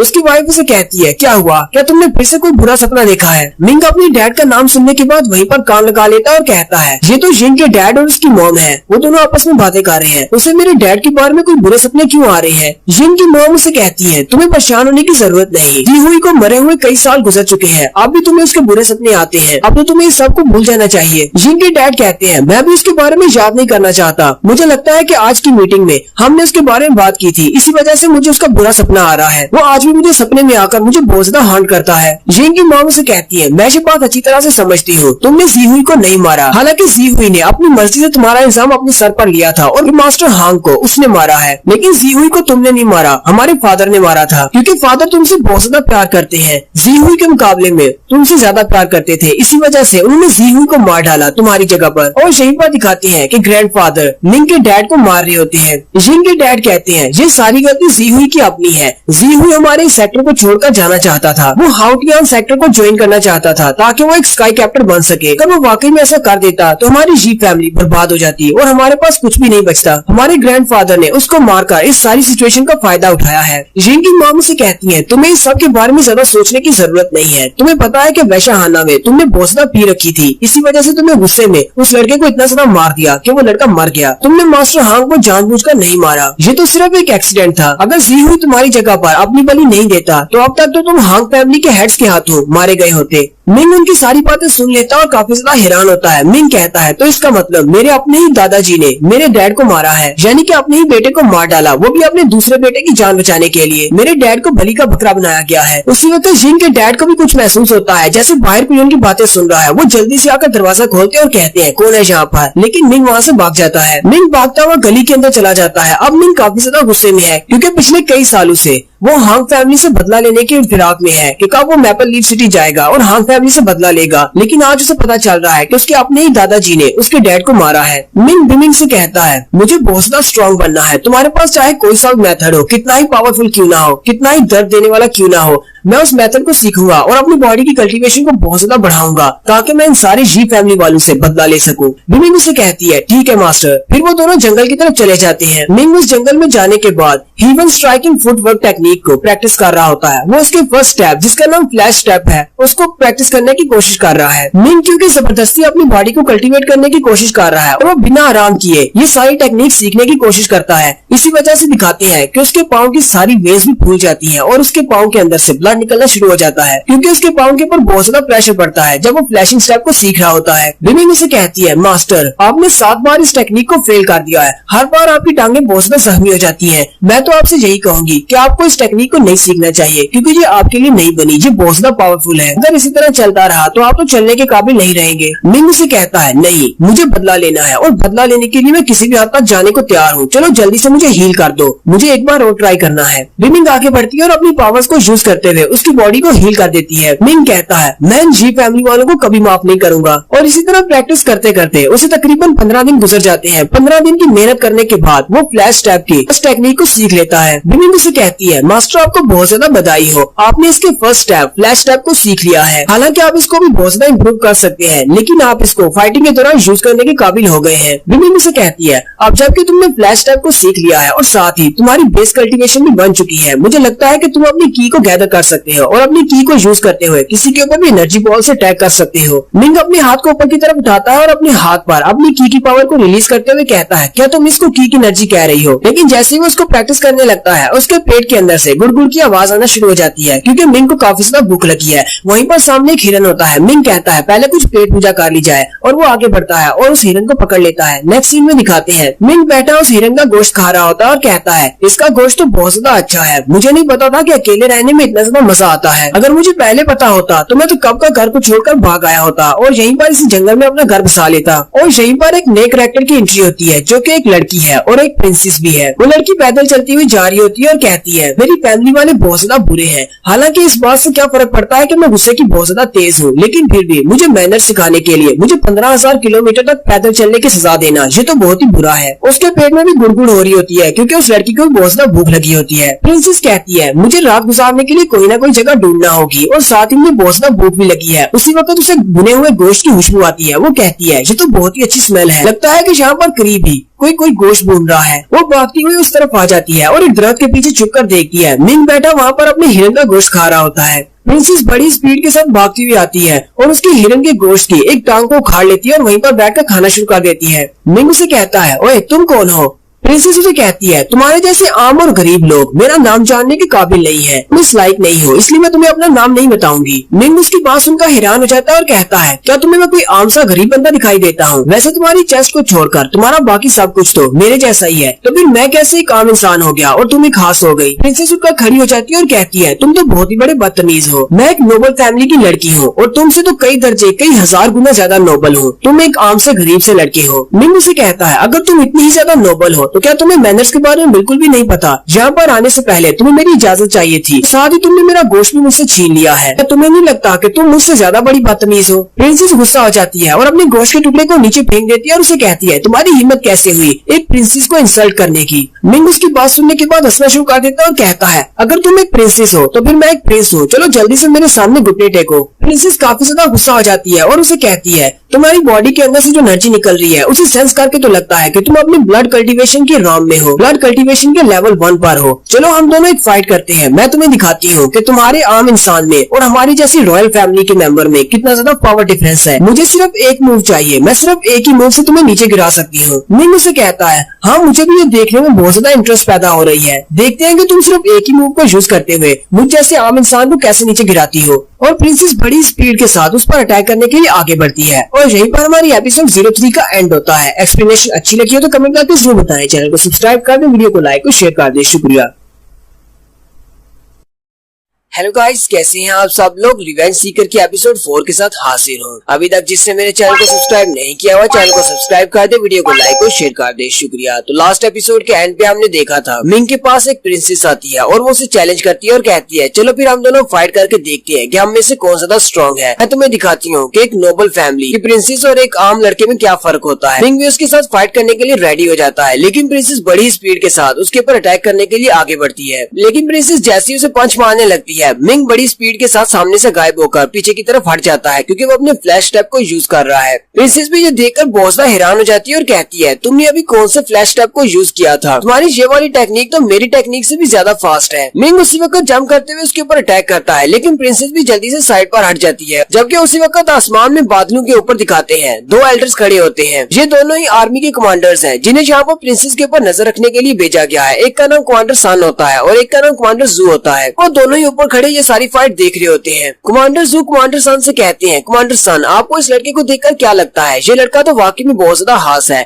इसकी फ्लैश टाइप की टेक्निक काफी ज्यादा तेज है और ऊपर से इसके पास जो की गैदरिंग है वो भी काफी ज्यादा स्ट्रॉन्ग लग रही है। क्या तुम्हें लगता है कि ये सारी टेक्निक्स इसने यहाँ पर इस छोटे से शहर में रहकर सीखी होंगी? कमांडर सन कहते हैं, इसके इस फ्लैश टाइप को देखकर तो लगता है इसकी ये टेक्निक इमोर्टल श्राइन वालों की है। मैंने ऐसी ही सेम टेक्निक इमोर्टल श्राइन वालों के पास भी देखी थी। फिर नीचे ग्राउंड का सीन दिखाते हैं, वो दोनों बड़ी ही स्पीड के साथ एक दूसरे के साथ फाइट कर रहे होते हैं। कमांडर जू कहते हैं, क्या हमें वहाँ पर जाकर उन दोनों को रोकना चाहिए, कहीं वो लड़का हमारी प्रिंसेस को नुकसान न पहुँचा दे। जबकि कमांडर सन उसे रोक देते हैं और कहते हैं, नहीं, हम लोग वहाँ पर नीचे जाकर इस फाइट में इंटरवीन नहीं कर सकते। हमें ऑर्डर्स मिले हैं, हमें छुपकर प्रिंसेस की हिफाजत करनी है। हम यहाँ पर छुपकर ही सब कुछ देखेंगे। मुझे नहीं लगता कि वो लड़का इतना ज्यादा स्ट्रॉन्ग है कि हमारी को नुकसान पहुंचा सके। नेक्स्ट सीन फिर से ग्राउंड का दिखाया जाता है। 4 घंटे की फाइट करने के बाद वो दोनों ही बहुत ज्यादा थक चुके होते हैं और वो दोनों वहाँ पर खड़े लंबे लंबे सांस ले रहे होते हैं। मिंग हंसते हुए कहता है, तो ये तुम्हारी पावर है? तुमने तो कहा था तुम एक प्रिंसेस हो और तुम बहुत ज्यादा स्ट्रॉन्ग हो, लेकिन मेरी जैसे आम लड़की के मुकाबले में तुम्हारी पावर तो बिल्कुल सेम है। प्रिंसेस उसकी बात सुनकर गुस्सा हो जाती है और कहती है, हाँ ये बात ठीक है कि मैं अभी अपनी ब्लड कल्टीवेशन की स्टेज पर हूँ कि मैं बहुत ही जल्दी अपने आप को ब्रेक थ्रू कर लूंगी। तुम यहीं पर रुको, मैं कल वापस आऊंगी, फिर हम दोनों दोबारा से फाइट करेंगे और फिर दिखाऊंगी मैं तुम्हें कि मैं कितनी ज्यादा स्ट्रांग हूँ। और साथ ही प्रिंसेस पीछे की तरफ मुड़ जाती है, जबकि मिंग उसका मजाक उड़ाते हुए कहता है, कल तुम वापस मत आना, मैं तो बहुत ज्यादा डर गया हूँ। रॉयल प्रिंसेस तुम तो बहुत ज्यादा पावरफुल हो। जबकि प्रिंसेस उसकी बातें सुनकर बहुत ज्यादा गुस्सा हो रही होती है। प्रिंसेस के वहाँ से चले जाने के बाद मिंग फिर से अपने गोश्त का टुकड़ा उठाता है और खाना शुरू कर देता है और कहता है, पता नहीं ये पागल लड़की कहाँ से आई थी। मिंग उसे कहती है, मास्टर ये लड़की कोई आम लड़की नहीं है, उसने कहा था कि वो एक रॉयल फैमिली से है और वो वाकई में एक रॉयल फैमिली से है। यहाँ तक कि 2 वॉरियर लेवल के एक्सपर्ट्स उसको प्रोटेक्ट कर रहे थे, लेकिन चुप कर, वो दोनों एक्सपर्ट्स ही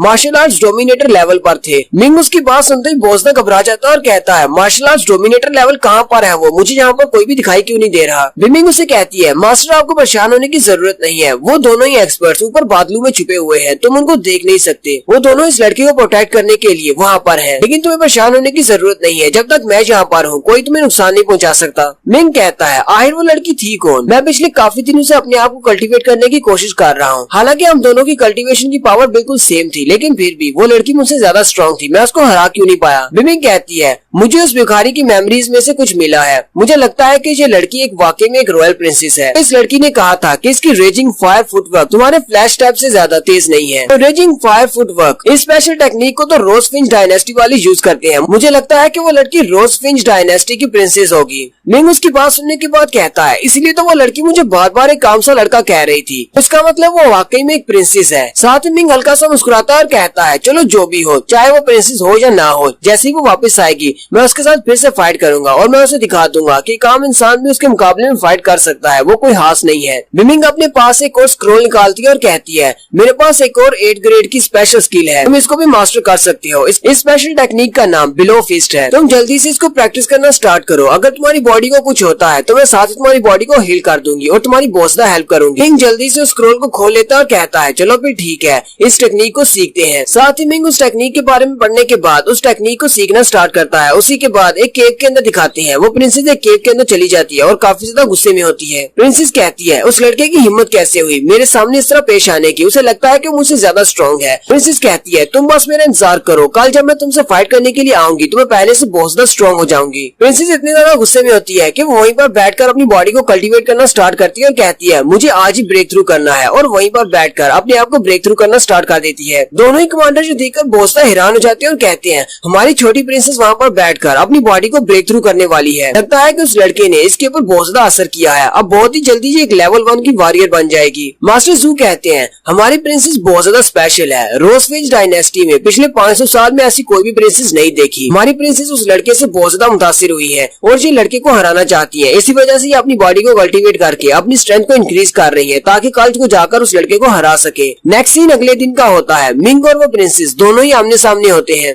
प्रिंसेस मिंग से कहती है आज मैं तुम्हें एक नया सबक सिखाने वाली हूँ, देखते हैं आज तुम मेरी स्ट्रेंथ के सामने कैसे टिक पाते हो। मिंग आगे से हंसना शुरू कर देता है और कहता है तुम मुझे यहाँ पर सबक सिखाने के लिए आई हो, मुझे तो लगता है जैसे तुम मुझसे सबक सीखने के लिए आई हो। प्रिंसेस बड़ी स्पीड के साथ उस पर अटैक करने के लिए आगे बढ़ती है, जबकि मिंग भी अपनी पावर्स को रिलीज करते हुए उसके ऊपर अटैक करता है। दोनों ही अपने अपने पंचेस को टकराते हैं और दोनों की पावर तकरीबन सेम होती है। प्रिंसेस भी ये देखकर बहुत ज्यादा हैरान होती है और कहती है आखिर इस लड़के ने अपनी बॉडी को इतनी जल्दी ब्रेक थ्रू कैसे कर लिया, मैं तो रोजफिंच डायनेस्टी की एक प्रिंसेस हूँ, मैं पिछले कई सालों से अपनी बॉडी के अंदर की को गैदर कर रही हूँ ताकि मैं सिर्फ एक ही रात में अपनी बॉडी को ब्रेक थ्रू कर सकूं। ऐसा मैं ही कर सकती हूँ, ये लड़का ऐसा कैसे कर सकता है, ये तो एक आम सा गरीब सा लड़का है। जबकि मिंग सोच रहा होता है ये लड़की तो वाकई में बहुत ज्यादा पावरफुल है, इसने सिर्फ एक ही रात में अपनी बॉडी को ब्रेक थ्रू कर लिया है। हालांकि मैंने भी ब्रेक थ्रू किया है लेकिन मैंने मिंग की हेल्प ली है। एक दूसरे के साथ पंचेस को टकराने के बाद मिंग पीछे की तरफ जंप कर जाता है। प्रिंसेस अपनी पावर्स को रिलीज करते हुए ऊपर की तरफ जंप करती है और अपने एक स्पेशल मूव जिसका नाम फेरी फीनिक्स विंग्स होता है उसके साथ उसके ऊपर अटैक करने के लिए आगे बढ़ती है। वो अपने स्पेशल मूव के साथ मिंग के ऊपर अटैक कर देती है। उसके स्पेशल मूव की वजह से मिंग भी पीछे की तरफ धकेला जाता है और थोड़ा सा जख्मी हो जाता है, लेकिन साथ ही प्रिंसेस अपने सेकंड मूव को यूज करती है जिसका नाम स्वर्ड ऑफ फ्लेम्स होता है और उसके साथ भी उसके ऊपर अटैक कर देती है। कमांडर सन कमांडर जू से कहते हैं कमांडर जू आपको क्या लगता है ये लड़का काफी ज्यादा स्ट्रॉन्ग है, इसने सिर्फ 2 दिन में अपनी बॉडी को 2 स्टेज के साथ लेवल अप कर लिया है,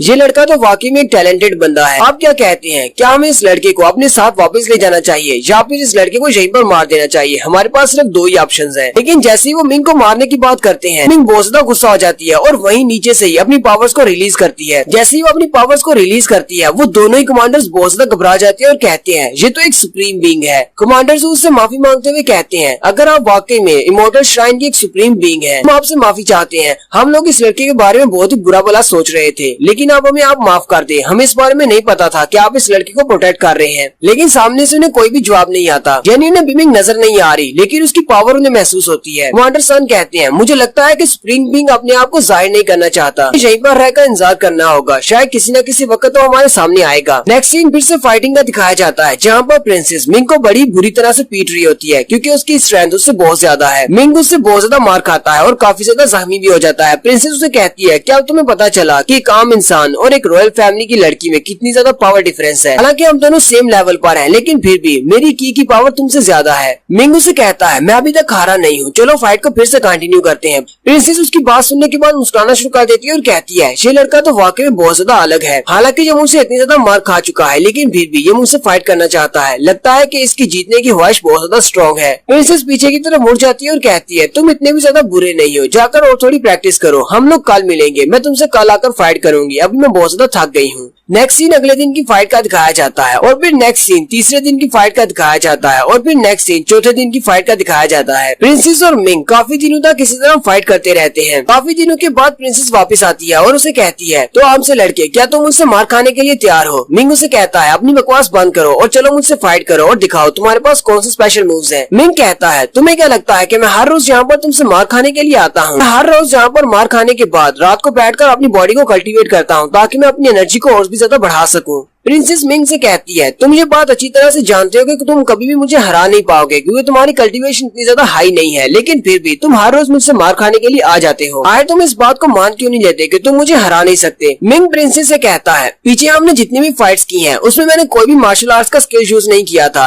सिर्फ मैं अपनी फुटवर्क की टेक्निक्स को यूज करते हुए तुम्हें डॉज कर रहा था, लेकिन इस बार मैं सबसे वीकेस्ट स्किल को यूज करने वाला हूँ। जबकि मिंग सोच रहा होता है, अब जबकि मैंने बिलो फिस्ट टेक्निक को सीख लिया है उससे मैं इसके ऊपर यूज कर सकता हूँ। चलो देखते हैं कि मैंने उस टेक्निक को सही से मास्टर किया है या नहीं। प्रिंसेस उसकी बात सुनने के बाद हंसना शुरू कर देती है और कहती है, लगता है कि तुम्हें सिर्फ मार्शल आर्ट्स का एक ही स्किल आता है। तो इसी बात से ये बात साबित होती है कि तुम वाकई में एक आम और गरीब से बंदे हो, तुम्हें सिर्फ एक ही मार्शल आर्ट्स का स्किल आता है। मिंग उसकी बात सुनने के बाद बहुत ज्यादा शर्मिंदा हो जाता है और कहता है, ऐसी बात नहीं है, ये इधर उधर की बातें छोड़ो, तुम मुझे बस इतना बताओ, क्या तुम मुझसे फाइट करना चाहती हो या नहीं? प्रिंसेस उसे कहती है, अगर ऐसी बात है चलो फिर फाइट करते हैं, और वो अपने स्किल को यूज करते हुए उसके ऊपर अटैक कर देती है। लेकिन मिंग भी अपनी पाम टेक्निक को यूज करते हुए उसके अटैक को ब्लॉक कर लेता है। प्रिंसेस ये देखकर बहुत ज्यादा हैरान हो जाती है और कहती है, पहली बार जब मैंने स्किल को यूज किया था तब ये इस अटैक को ब्लॉक नहीं कर पाया था। मिंग प्रिंसेस से कहता है, मैं तुमसे बस इतना ही कहना चाहूंगा कि अभी भी टाइम है, सरेंडर कर दो वरना तुम्हें जख्मी हो जाओगी। प्रिंसेस ऊपर की तरफ जंप करती है और अपनी पावर्स को रिलीज करते हुए कहती है, तुम चाहती हो कि मैं तुम्हारे सामने सरेंडर कर दूं? तुम्हारे सपनों में, ऐसा कभी भी नहीं होने वाला। मिंग भी अपनी बिलो फिस्ट टेक्निक को रेडी करता है और उसे पंच मारने के लिए रेडी होता है और अपनी पावर्स को रिलीज करते हुए कहता है, चलो फिर ठीक है, अगर तुम अपनी मर्जी से सरेंडर नहीं करती तो मेरी इस टेक्निक को देखने के बाद तुम जरूर सरेंडर करोगी। प्रिंसेस उसकी की पावर को रिलीज होते हुए देखकर कहती है, इसकी की पावर तो बहुत ज्यादा बढ़ चुकी है, लगता है कि ये अपनी फुल स्ट्रेंथ को यूज करने वाला है, मुझे भी अपनी फुल पावर को यूज करना पड़ेगा। और वो भी अपनी फुल पावर को यूज करते हुए उस पर अटैक करने के लिए आगे बढ़ती है और वो दोनों ही अटैक करने के लिए आमने सामने होते हैं। तो अब नेक्स्ट एपिसोड में देखेंगे प्रिंसेस की पावर ज्यादा पावरफुल है या फिर मिंग की बिलो फिस्ट टेक्निक ज्यादा पावरफुल है। एपिसोड की एक्सप्लेनेशन अच्छी लगी हो तो कमेंट करके जरूर बताइएगा। चैनल को सब्सक्राइब कर दे, वीडियो को लाइक और शेयर कर दे। शुक्रिया गाइस, कैसे हैं आप सब लोग? रिवेंज सीकर की एपिसोड 5 के साथ हाजिर हूं। तो लास्ट एपिसोड के एंड पे हमने देखा था प्रिंसेस और मिंग के दरमियान में फाइट हो रही होती है। प्रिंसेस कहती है, मुझे अपनी फुल पावर को यूज करना पड़ेगा क्योंकि ये लड़का भी अपने नए स्किल को यूज करने वाला है और वो दोनों ही अपनी फुल पावर्स को रिलीज करते हुए एक दूसरे के ऊपर अटैक करने वाले होते हैं। प्रिंसेस अपनी फुल स्ट्रेंथ के साथ जैसे ही उस पर अटैक करने लगती है, मिंग फिर से अपने फ्लैश टैप को यूज करते हुए बड़ी स्पीड के साथ उसके पीछे चला जाता है। मिंग यहाँ पर उसको बेवकूफ बनाता है, वो यहाँ पर नए स्किल को यूज नहीं कर रहा बल्कि पुरानी स्किल को यूज कर रहा होता है। वो पीछे की तरफ से जाकर उसे अपनी बाहों में पकड़ लेता है, साथ ही अपनी उंगलियों को ऊपर की तरफ उठाते हुए उसकी चेस्ट के ऊपर अपनी उंगलियां गाड़ देता और कहता है, मैंने तुम्हारी डेथ एक्यूपंक्चर वाली नर्व्स को दबा दिया है, अब तुम हार चुकी हो। लेकिन साथ ही प्रिंसेस के चेहरे की तरफ दिखाते हैं, प्रिंसेस बहुत ज्यादा शर्मा रही होती है और उसी वक्त उसके गार्डियंस की तरफ भी दिखाते हैं। वो दोनों ही कमांडर गुस्से के साथ लाल पीले हो जाते हैं और कहते हैं, इस बदतमीज लड़के की हिम्मत तो देखो, इसकी हिम्मत कैसे हुई हमारी प्रिंसेस को इस जगह पर टच करने की। जबकि कमांडर सू कह रहे होते हैं, अगर यहाँ पर सुप्रीम बीइंग नहीं होती तो मैं अभी यहाँ पर जाता और जाकर इस लड़के को अच्छा सबक सिखाता। मिंग प्रिंसेस से कहता है, अब जबकि मैंने तुम्हारी डेथ एक्यू पॉइंट को प्रेस कर दिया है, अब मैं जीत चुका हूँ, ऐसी बात है ना? जबकि प्रिंसेस बहुत ज्यादा गुस्से में होते हैं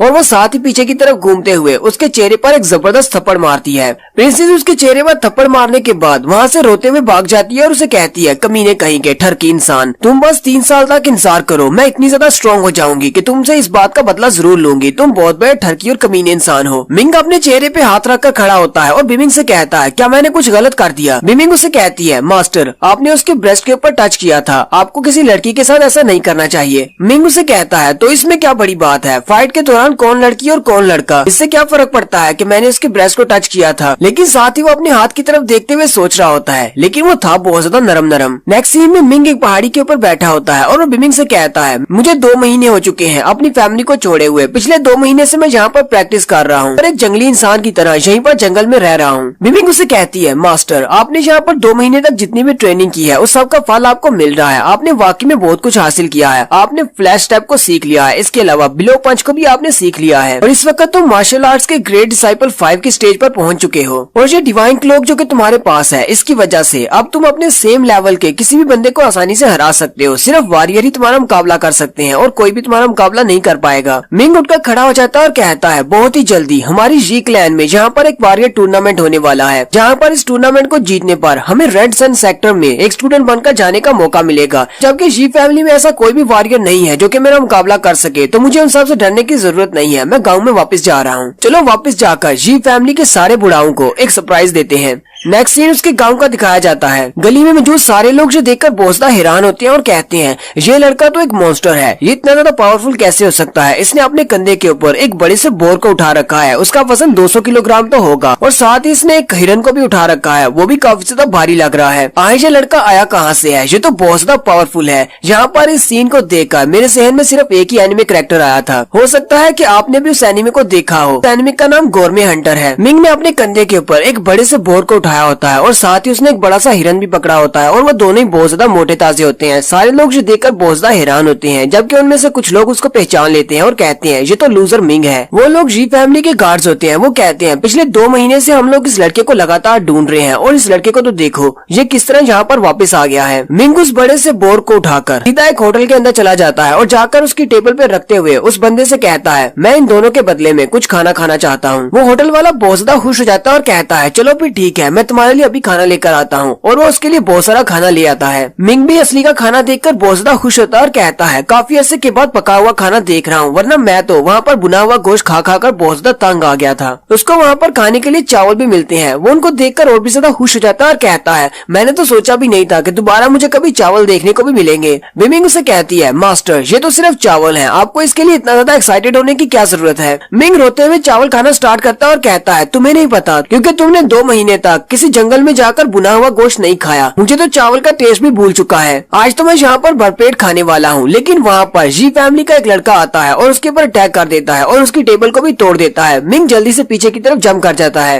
वो लड़का उसे कहता है पिछले 2 महीने से हम लोग तुम्हें ढूंढ रहे हैं और तुम यहाँ पर बैठे मजे उड़ा रहे हो। मिंग उसकी तरफ देखता है और कहता है अब जबकि जियांग का कुत्ता यहाँ पर है तो इसका मतलब इस कुत्ते का मालिक भी यहीं पर होगा। जियांग कहाँ पर है? उसी वक्त जियांग भी अंदर आ जाता है, उसके साथ एक और बंदा भी होता है। जियांग उसे कहता है तो मिंग जी फाइनली हम लोगों ने तुम्हें ढूंढ ही लिया, तुम मेरी टांग तोड़कर यहाँ से भाग गए थे, लेकिन इस बार नहीं बच पाओगे। मिंग कहता है तुम तो अपने साथ कियांग जी को भी लेकर आए हो, चलो फिर देखते हैं कि तुम्हारे जो दोनों पालतू कुत्ते मेरे सामने कितनी देर तक टिक पाते हैं। जियांग उसे कहता है अपनी बकवास बंद करो, और साथ ही वो यांग जी और कियांग जी से कहता है जल्दी से आगे बढ़ो और इस लड़के की दोनों टांगे तोड़ दो। आज हम लोग इसकी सिर्फ टांगे नहीं तोड़ेंगे, इसने मेरी टांग तोड़ी थी, हम लोग इसे इतना ज्यादा मारेंगे और इसके बाद मैं इसके ऊपर सूसू करूंगा, चलो जल्दी से इसे पीटो। वो दोनों ही जंप करते हुए उसके ऊपर अटैक करने के लिए आगे बढ़ते हैं। उन दोनों के हाथ में तलवारें होती हैं, लेकिन जैसे वो उसके ऊपर अटैक करते हैं मिंग अपने फ्लैश टैप को यूज करते हुए वहाँ से पीछे की तरफ हट जाता है। लांग जी और कियांग जी देखकर बहुत ज्यादा हैरान हो जाते हैं और कहते हैं आखिर इसने कौन सी टेक्निक को यूज किया है, ये तो बहुत ज्यादा फास्ट हो गया है। मिंग उन दोनों को गुस्से के साथ कहता है मुझे लगता है कि तुम दोनों को यहाँ से अपनी धुन दबाकर भाग जाना चाहिए, क्योंकि अब मुझे सिर्फ बदला लेना है और मैं सिर्फ लोगों को मारने के बारे में सोच रहा हूँ। अगर तुम दोनों यहाँ पर रुके तो तुम दोनों को भी मार डालूंगा। उसकी बात सुनने के बाद वो दोनों ही बहुत ज्यादा गुस्सा हो जाते हैं और फिर से उस पर अटैक करने के लिए आगे बढ़ते हैं। मिंग अपनी बिलो 8 फिस्ट को यूज करते हुए सबसे पहले लॉन्ग जी के ऊपर अटैक करता है और साथ ही बड़ी स्पीड के साथ पीछे की तरफ घूमते हुए कियांग जी को भी एक जबरदस्त पंच मारता है, जिससे वो दोनों पीछे दीवार के साथ जाकर गिरते हैं। जियांग जी देखकर बहुत ज्यादा डर जाता है और कहता है आखिर ऐसा कैसे हो सकता है, इसने सिर्फ सिंगल पंच को यूज करते हुए इन दोनों को कैसे हरा दिया, आखिर ये इतना ज्यादा स्ट्रॉन्ग कैसे हो गया। मिंग जियांग की तरफ देखता है और उसे कहता है तुमने तो कहा था कि तुम मेरी बॉडी के ऊपर सूसू करना चाहते हो, चलो फिर जल्दी से आओ और कर दिखाओ। मिंग जियांग की तरफ आगे बढ़ना शुरू करता है, जबकि जियांग बेचारा बहुत ज्यादा डर रहा होता है। मिंग उसे कहता है मैंने तुम्हारी टांग तोड़ी थी, इसी वजह से तुम मुझसे गुस्सा हो, तुम तो यहाँ पर मुझसे बदला लेने के लिए आए थे, चलो आगे बढ़ो और मुझसे बदला लो। जियांग बहुत ज्यादा घबरा जाता है और उसे कहता है असल में बात यह है कि मैंने आज बहुत ही कम पानी पिया था, इसलिए मुझे सूसू नहीं आ रही, इसलिए मुझे नहीं लगता कि आज मैं तुम्हारे पर सूसू कर सकता हूँ। और साथ ही वो भागना शुरू कर देता है और कहता है अभी मैं घर चला जाता हूँ और घर जाकर बहुत सारा पानी पीकर वापस आता हूँ ताकि मैं फिर सूसू कर सकूँ। जियांग भागता हुआ बाहर जाकर अपने घोड़े के ऊपर बैठ जाता है। वो अपने घोड़े पर बैठकर वापस अपनी जी फैमिली की तरफ जा रहा है ताकि उसके फादर उसे बचा सके, जबकि मिंग भी उसका पीछा कर रहा होता है। जियांग बहुत ज्यादा घबराया होता है। जियांग कहता है अगर इस लड़के ने मुझे पकड़ लिया तो ये मुझे बहुत ज्यादा पीटेगा। और साथ ही जियांग अपने बचपन की एक मेमोरी दिखाता है कि बचपन में जियांग ने मिंग को अपना घोड़ा बनाया होता था और वो मिंग के ऊपर बैठकर उसके बालों को खींचकर उसे अपना घोड़ा बनाकर उसे गली में चला रहा होता है, जबकि सभी लोग जियांग को चीयर कर रहे होते हैं क्योंकि मिंग पहले बहुत ज्यादा वीक हुआ करता था। जियांग कहता है अगर इसे बचपन की वो सारी बातें याद हुई तो वो उन सारी बातों का मुझसे बदला लेगा। बचपन में मैंने इसके साथ बहुत ही बुरा किया है, इसलिए मुझे जल्दी से जल्दी यहाँ से भागना होगा, क्योंकि अगर उसने मुझे पकड़ लिया तो वो मुझे मार डालेगा।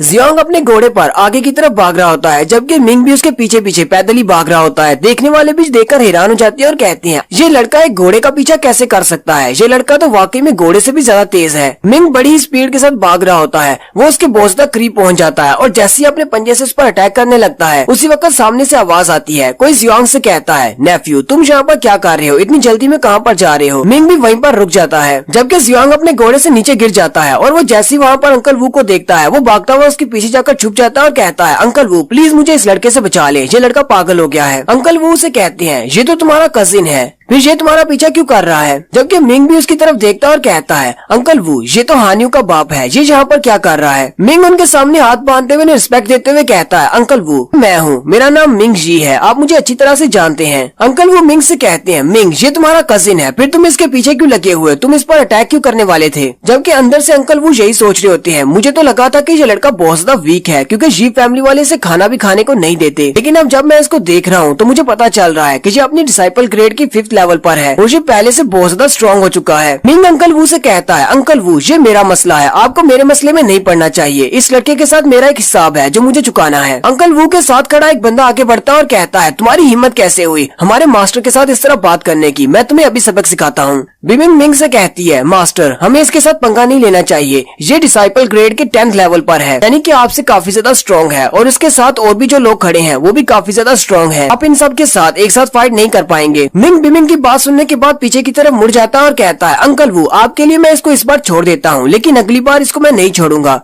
अंकल वो जियांग से कहते हैं काफी ज्यादा देर हो चुकी है, चलो वापस घर चलते हैं। नेक्स्ट सीन जी फैमिली के हाल का दिखाया जाता है जहाँ पर सारे एल्डर्स इकट्ठे होते हैं। वो सारे एल्डर्स ये बात सुनकर बहुत ज्यादा हैरान हो जाते हैं जो कि जियांग ने आकर उनको बताई है। वो इस बात को लेकर बहुत ज्यादा परेशान होते हैं कि आखिर मिंग ने अपनी बॉडी कल्टीवेशन को दोबारा से कैसे स्टार्ट कर लिया। जियांग उन सब से कहता है हाँ मैं बिल्कुल सच कह रहा हूँ, अगर अंकल वो वहाँ पर नहीं होते तो उसने तो मुझे मार देना था, उसने अपनी की कल्टीवेशन को दोबारा से स्टार्ट कर लिया है। जिंग चिल्लाते हुए उससे कहता है मुझे लगता है कि तुमने दिन में कोई सपना देखा है, ऐसा कैसे हो सकता है, मैंने ग्रैंडपा की बात मानने के बाद उसके मेरिडियंस को कट कर दिया था, वो अब अपनी जिंदगी में कभी भी दोबारा कल्टीवेट नहीं कर सकता, तो फिर तुम कैसे कह सकते हो कि वो अपनी की को गैदर कर रहा था। मिंग ने जिस जोंगजी के ऊपर अटैक किया था वो भी वहीं पर होता है। ग्रैंडफादर जोंगजी से कहते हैं जोंगजी तुमने उस लड़के के साथ फाइट की है, हमें बताओ कि वो लड़का कितना ज्यादा स्ट्रॉन्ग है, उसकी स्ट्रेंथ कितनी है। जोंगजी जो कि वहाँ पर पट्टियों में लिपटा पड़ा होता है वो उन सब से कहता है वो लड़का वाकई में बहुत ज्यादा स्ट्रॉन्ग है, हालांकि वो मार्शल आर्ट्स के डिसाइपल स्टेज के 5th लेवल पर है, लेकिन फिर भी उसकी पावर 10th लेवल के बराबर है। जिंग उसकी बात सुनकर बहुत ज्यादा हैरान हो जाता है और कहता है ऐसा कैसे हो सकता है, हमने तो उसकी कल्टीवेशन को डिस्ट्रॉय कर दिया था, वो मार्शल आर्ट्स के डिसाइपल लेवल 5 तक कैसे पहुंच गया। अगर वाकई में ऐसी बात है तो इसका मतलब पूरी जी फैमिली में उस जैसा कोई जीनियस दूसरा नहीं है जो कि उसको हरा सकेगा। और यहीं पर हमारी एपिसोड 05 का एंड होता है। एक्सप्लेनेशन अच्छी लगी हो तो कमेंट करके जरूर बताइएगा, चैनल को सब्सक्राइब कर दे, वीडियो को लाइक और शेयर कर दे। शुक्रिया।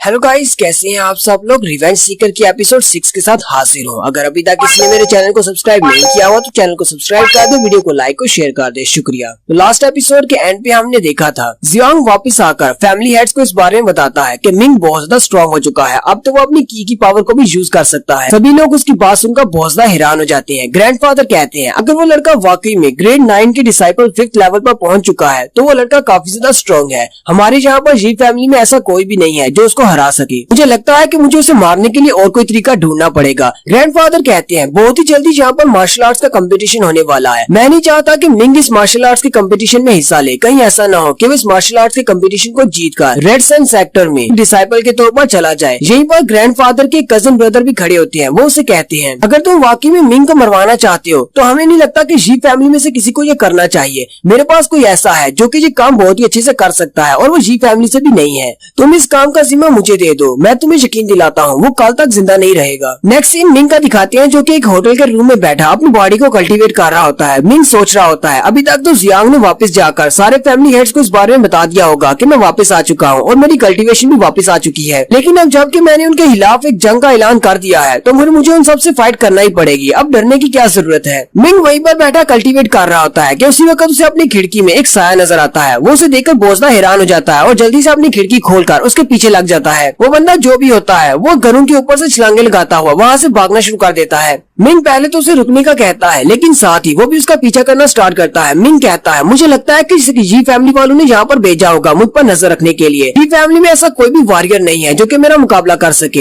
हो सकता है कि वो मेरे पर नजर रख रहे हैं। मिंग उसके पीछे पीछे चला जाता है। वो बंदा जाकर एक नदी के किनारे रुकता है। मिंग भी उसके पीछे जाकर वहीं पर रुक जाता है। वहाँ पर रुकने के बाद वो पीछे की तरफ घूमता है। मिंग उसे कहता है, कौन हो तुम और तुम मेरी खिड़की के बाहर मुझ पर नजर क्यों रख रहे थे? लेकिन जैसे ही मिंग उसके चेहरे की तरफ देखता है, मिंग बहुत ज्यादा हैरान हो जाता है। मिंग कहता है, मैंने इसको पहले कभी भी नहीं देखा, ये कौन है? ये तो जी फैमिली का मेंबर नहीं है। वो बंदा जिसने हुड पहनी होती है वो आके से हंसना शुरू कर देता है और साथ ही वो अपनी एक स्पेशल स्किल को यूज करता है। वो किसी किस्म का डार्क मैजिक यूज कर रहा होता है। वो अपनी की पावर को यूज करते हुए कुछ ब्लैक स्मोक सा निकालता है जो कि मिंग को जाकर जकड़ लेता है। उसके ब्लैक स्मोक की पावर इतनी ज्यादा होती है कि वो मिंग के गले के इर्द गिर्द लिपट जाता है। मिंग उससे अपने आप को आजाद करवाने की कोशिश कर रहा होता है लेकिन नहीं करवा पाता। वो कहता है, आखिर ये है क्या चीज? मिंग उसे कहती है, मास्टर आपको परेशान नहीं होना चाहिए, ये एक वॉरियर लेवल का मार्शल आर्टिस्ट है। अभी इसने अपनी की पावर को रिलीज किया है। ये इसकी की पावर है जो कि आपकी बॉडी के इर्द गिर्द लिपटी हुई है। मुझे नहीं लगता कि आप इसकी की पावर से बाहर निकल पाएंगे, इसलिए आपको यहीं पर रेजिस्ट करना होगा। मिंग उसे कहता है, हाँ वो तो मैं कर ही रहा हूँ। हुड वाला बंदा जल्दी से आगे बढ़ता है और मिंग को गले से पकड़ लेता है। वो मिंग के गले को इतनी जोर से दबाता है कि मिंग वहीं पर बेहोश हो जाता है। फिर वो मिंग को अपने कंधे पर उठाकर एक गुफा की तरफ चल देता है। वो मिंग को एक गुफा के अंदर ले जाता है और वहीं पर जाकर उसको फेंक देता है। फिर वो अंदर चला जाता है। थोड़ी देर के बाद जब मिंग को होश आती है, मिंग की आंखें खुलते ही उसके सामने बहुत सारे लोग बैठे होते हैं और वो सारी बहुत ज्यादा घबराए होते हैं। मिंग सोच रहा होता है, लगता है कि इन सारे लोगों को भी उसी हुड वाले बंदे ने यहाँ पर लेकर आया है। आखिर ये जगह कौन सी है और वो इन सबको यहाँ पर पकड़कर क्यों लाया है? यहीं पर एक और बंदे को दिखाते हैं जो कि बहुत ज्यादा डरा होता है और वो रो रहा होता है। लेकिन उसी वक्त एक एनर्जी से बना हुआ बड़ा सा हाथ बाहर की तरफ निकलता है और उसे पकड़कर गुफा के अंदर खींच कर ले जाता है। और उसके बाद गुफा के अंदर से उस बेचारे बंदे के चिल्लाने की आवाजें आती है। मिंग भी बहुत ज्यादा हैरान हो जाता है और कहता है, आखिर अंदर चल क्या रहा है? मिंग वहाँ पर जितने भी लोग होते हैं उन सबसे बात करने की कोशिश करता है। वो उनसे पूछता है, क्या आपको पता है कि यहाँ पर क्या हो रहा है? हमें यहाँ पर क्यों लाया गया है? लेकिन वो सारे लोग डर के मारे बहुत ज्यादा घबराए होते हैं और कोई भी जवाब नहीं दे पाते। मिंग कहता है, लगता है कि ये सारे लोग बहुत ज्यादा घबराए हुए हैं, इसलिए मुझे जवाब नहीं दे पाएंगे। उसी वक्त वो एनर्जी से बना हुआ बड़ा सा हाथ बाहर की तरफ निकलता है और इस बार मिंग की बारी होती है और वो बड़ा सा हाथ मिंग को पकड़ता है और खींचते हुए गुफा के अंदर ले जाता है और उसे वहाँ पर जाकर पटक कर फेंकता है। जबकि वहीं पर क्लिप के ऊपर दिखाते हैं वही हुड वाला बंदा बैठा होता है जिसने मिंग को पकड़ कर लाया था।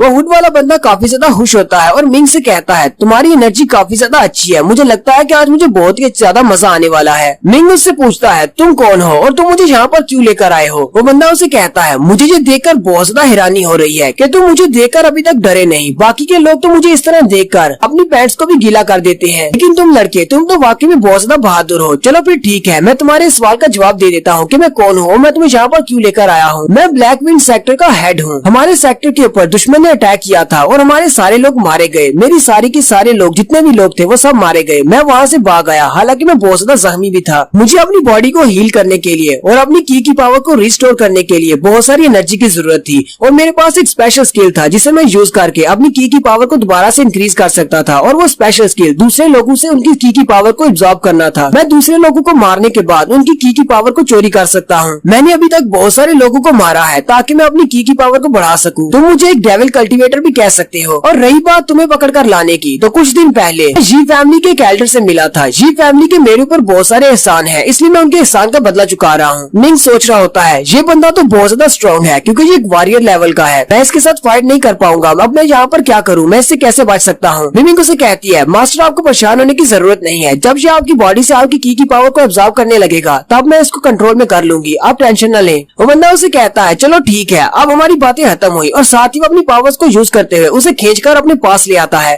ताकि वो उसकी की पावर को अपनी बॉडी में एब्जॉर्ब कर सके। वो मिंग के सर पे अपना हाथ रखता है और उसकी की पावर को अपनी बॉडी में एब्जॉर्ब करना स्टार्ट करता है। जैसे ही वो उसकी की पावर को एब्जॉर्ब करना स्टार्ट करता है वो बहुत ज्यादा खुश हो जाता है क्योंकि इसकी की पावर बहुत ज्यादा प्योर है और काफी ज्यादा स्ट्रॉन्ग भी है। लेकिन साथ ही मिंग उसकी तरफ देखता और कहता है, तुम्हारी हिम्मत कैसे हुई मेरी पावर्स को चोरी करने की? और उसी वक्त दिखाते हैं मिंग उसके माथे के ऊपर अपने दोनों हाथ रखती है और उसकी की पावर को चोरी करना स्टार्ट कर देती है। थोड़ी देर के लिए वो भी बहुत ज्यादा हैरान हो जाता है और कहता है ऐसा कैसे हो सकता है, मुझे अभी भी ऐसा महसूस हुआ जैसे मेरी बॉडी से एनर्जी निकलकर इसकी बॉडी में जा रही है। लेकिन साथ ही वो कहता है नहीं ऐसा नहीं हो सकता, उसकी बॉडी से मेरी बॉडी में आ रही है। तो फिर से उसकी बॉडी से एनर्जी को एब्जॉर्ब करना स्टार्ट कर देता है। लेकिन साथ ही मिंग उसकी बाजू को अपने दोनों हाथों से पकड़ लेता है और उसके हाथ को छोड़ता नहीं। वो चिल्लाकर कहता है ये तुम क्या कर रहे हो। थोड़ी देर में दिखाते हैं कि उस हुड वाले बंदे की आंखें भी काली पड़ जाती हैं क्योंकि उसकी काफी ज्यादा की एनर्जी मिंग ने अपनी बॉडी के अंदर एब्जॉर्ब कर ली है। अब वो डेविल कल्टीवेटर भी काफी ज्यादा घबरा जाता है और कहता है अब मैं क्या करूं, मुझे लगता है कि मुझे इसके सामने नाटक करना होगा। मिंग से कहता है योर एक्सीलेंसी प्लीज मेरी जान बख्श दे, मैं जानबूझकर कुछ भी नहीं किया, मुझे तो जी फैमिली वालों ने ऐसा करने को कहा था। अगर आपने इसी तरह मेरी की पावर को एब्जॉर्ब करना नहीं बंद किया तो मैं बहुत ही जल्दी मर जाऊंगा, मेरी सारी की सारी की एनर्जी एब्जॉर्ब हो जाएगी। मिंग को उसकी बात सुनने के बाद उस पर तरस आ जाता है और वो अपने हाथ की ग्रिप को थोड़ा सा लूज कर देता है। डेविल कल्टीवेटर उसकी तरफ देखता है और कहता है मुझे लगा ही था, ये भी बच्चा है, इसके पास इतना ज्यादा एक्सपीरियंस नहीं है।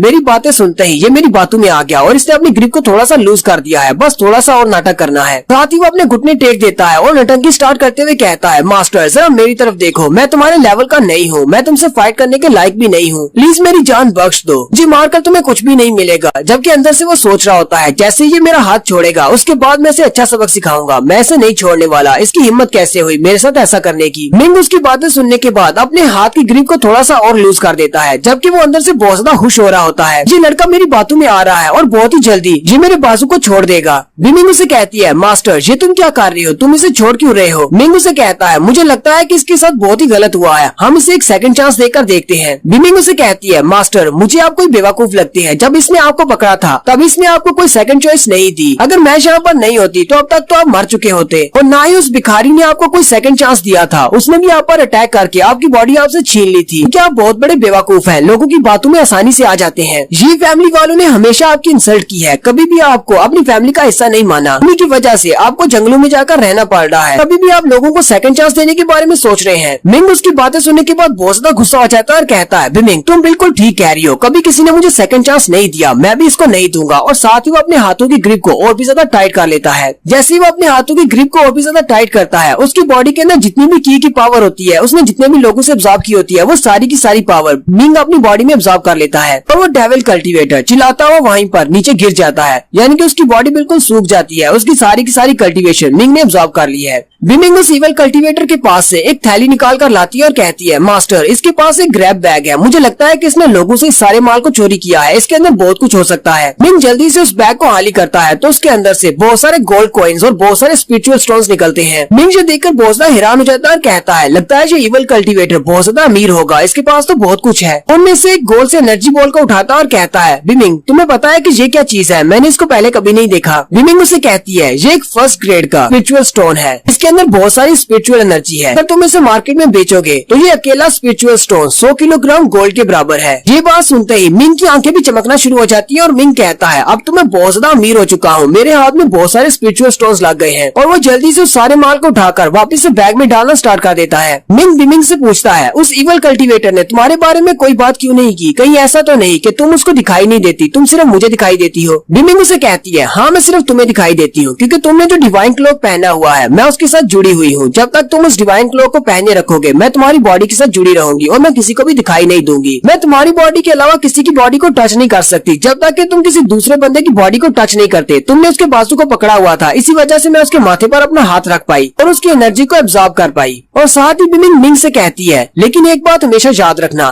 तुम्हें मेरे ऊपर डिपेंडेंट होने की जरूरत नहीं है क्योंकि मैं हमेशा तुम्हारी हेल्प नहीं कर सकती, मैं सिर्फ स्पेशल केसेस में ही तुम्हारी हेल्प कर सकती हूँ। मिंग उसे कहता है तुम्हें परेशान होने की जरूरत नहीं, मैं आज के बाद बहुत ज्यादा मेहनत करूंगा ताकि इस तरह का कोई भी इवल कल्टीवेटर मुझे पकड़कर मुझे नुकसान न पहुंचा सके। और यहीं पर हमारी एपिसोड 06 का एंड होता है। एक्सप्लेनेशन अच्छी लगी हो तो कमेंट करके जरूर बताइएगा, चैनल को सब्सक्राइब कर दे, वीडियो को लाइक और शेयर कर दे। शुक्रिया।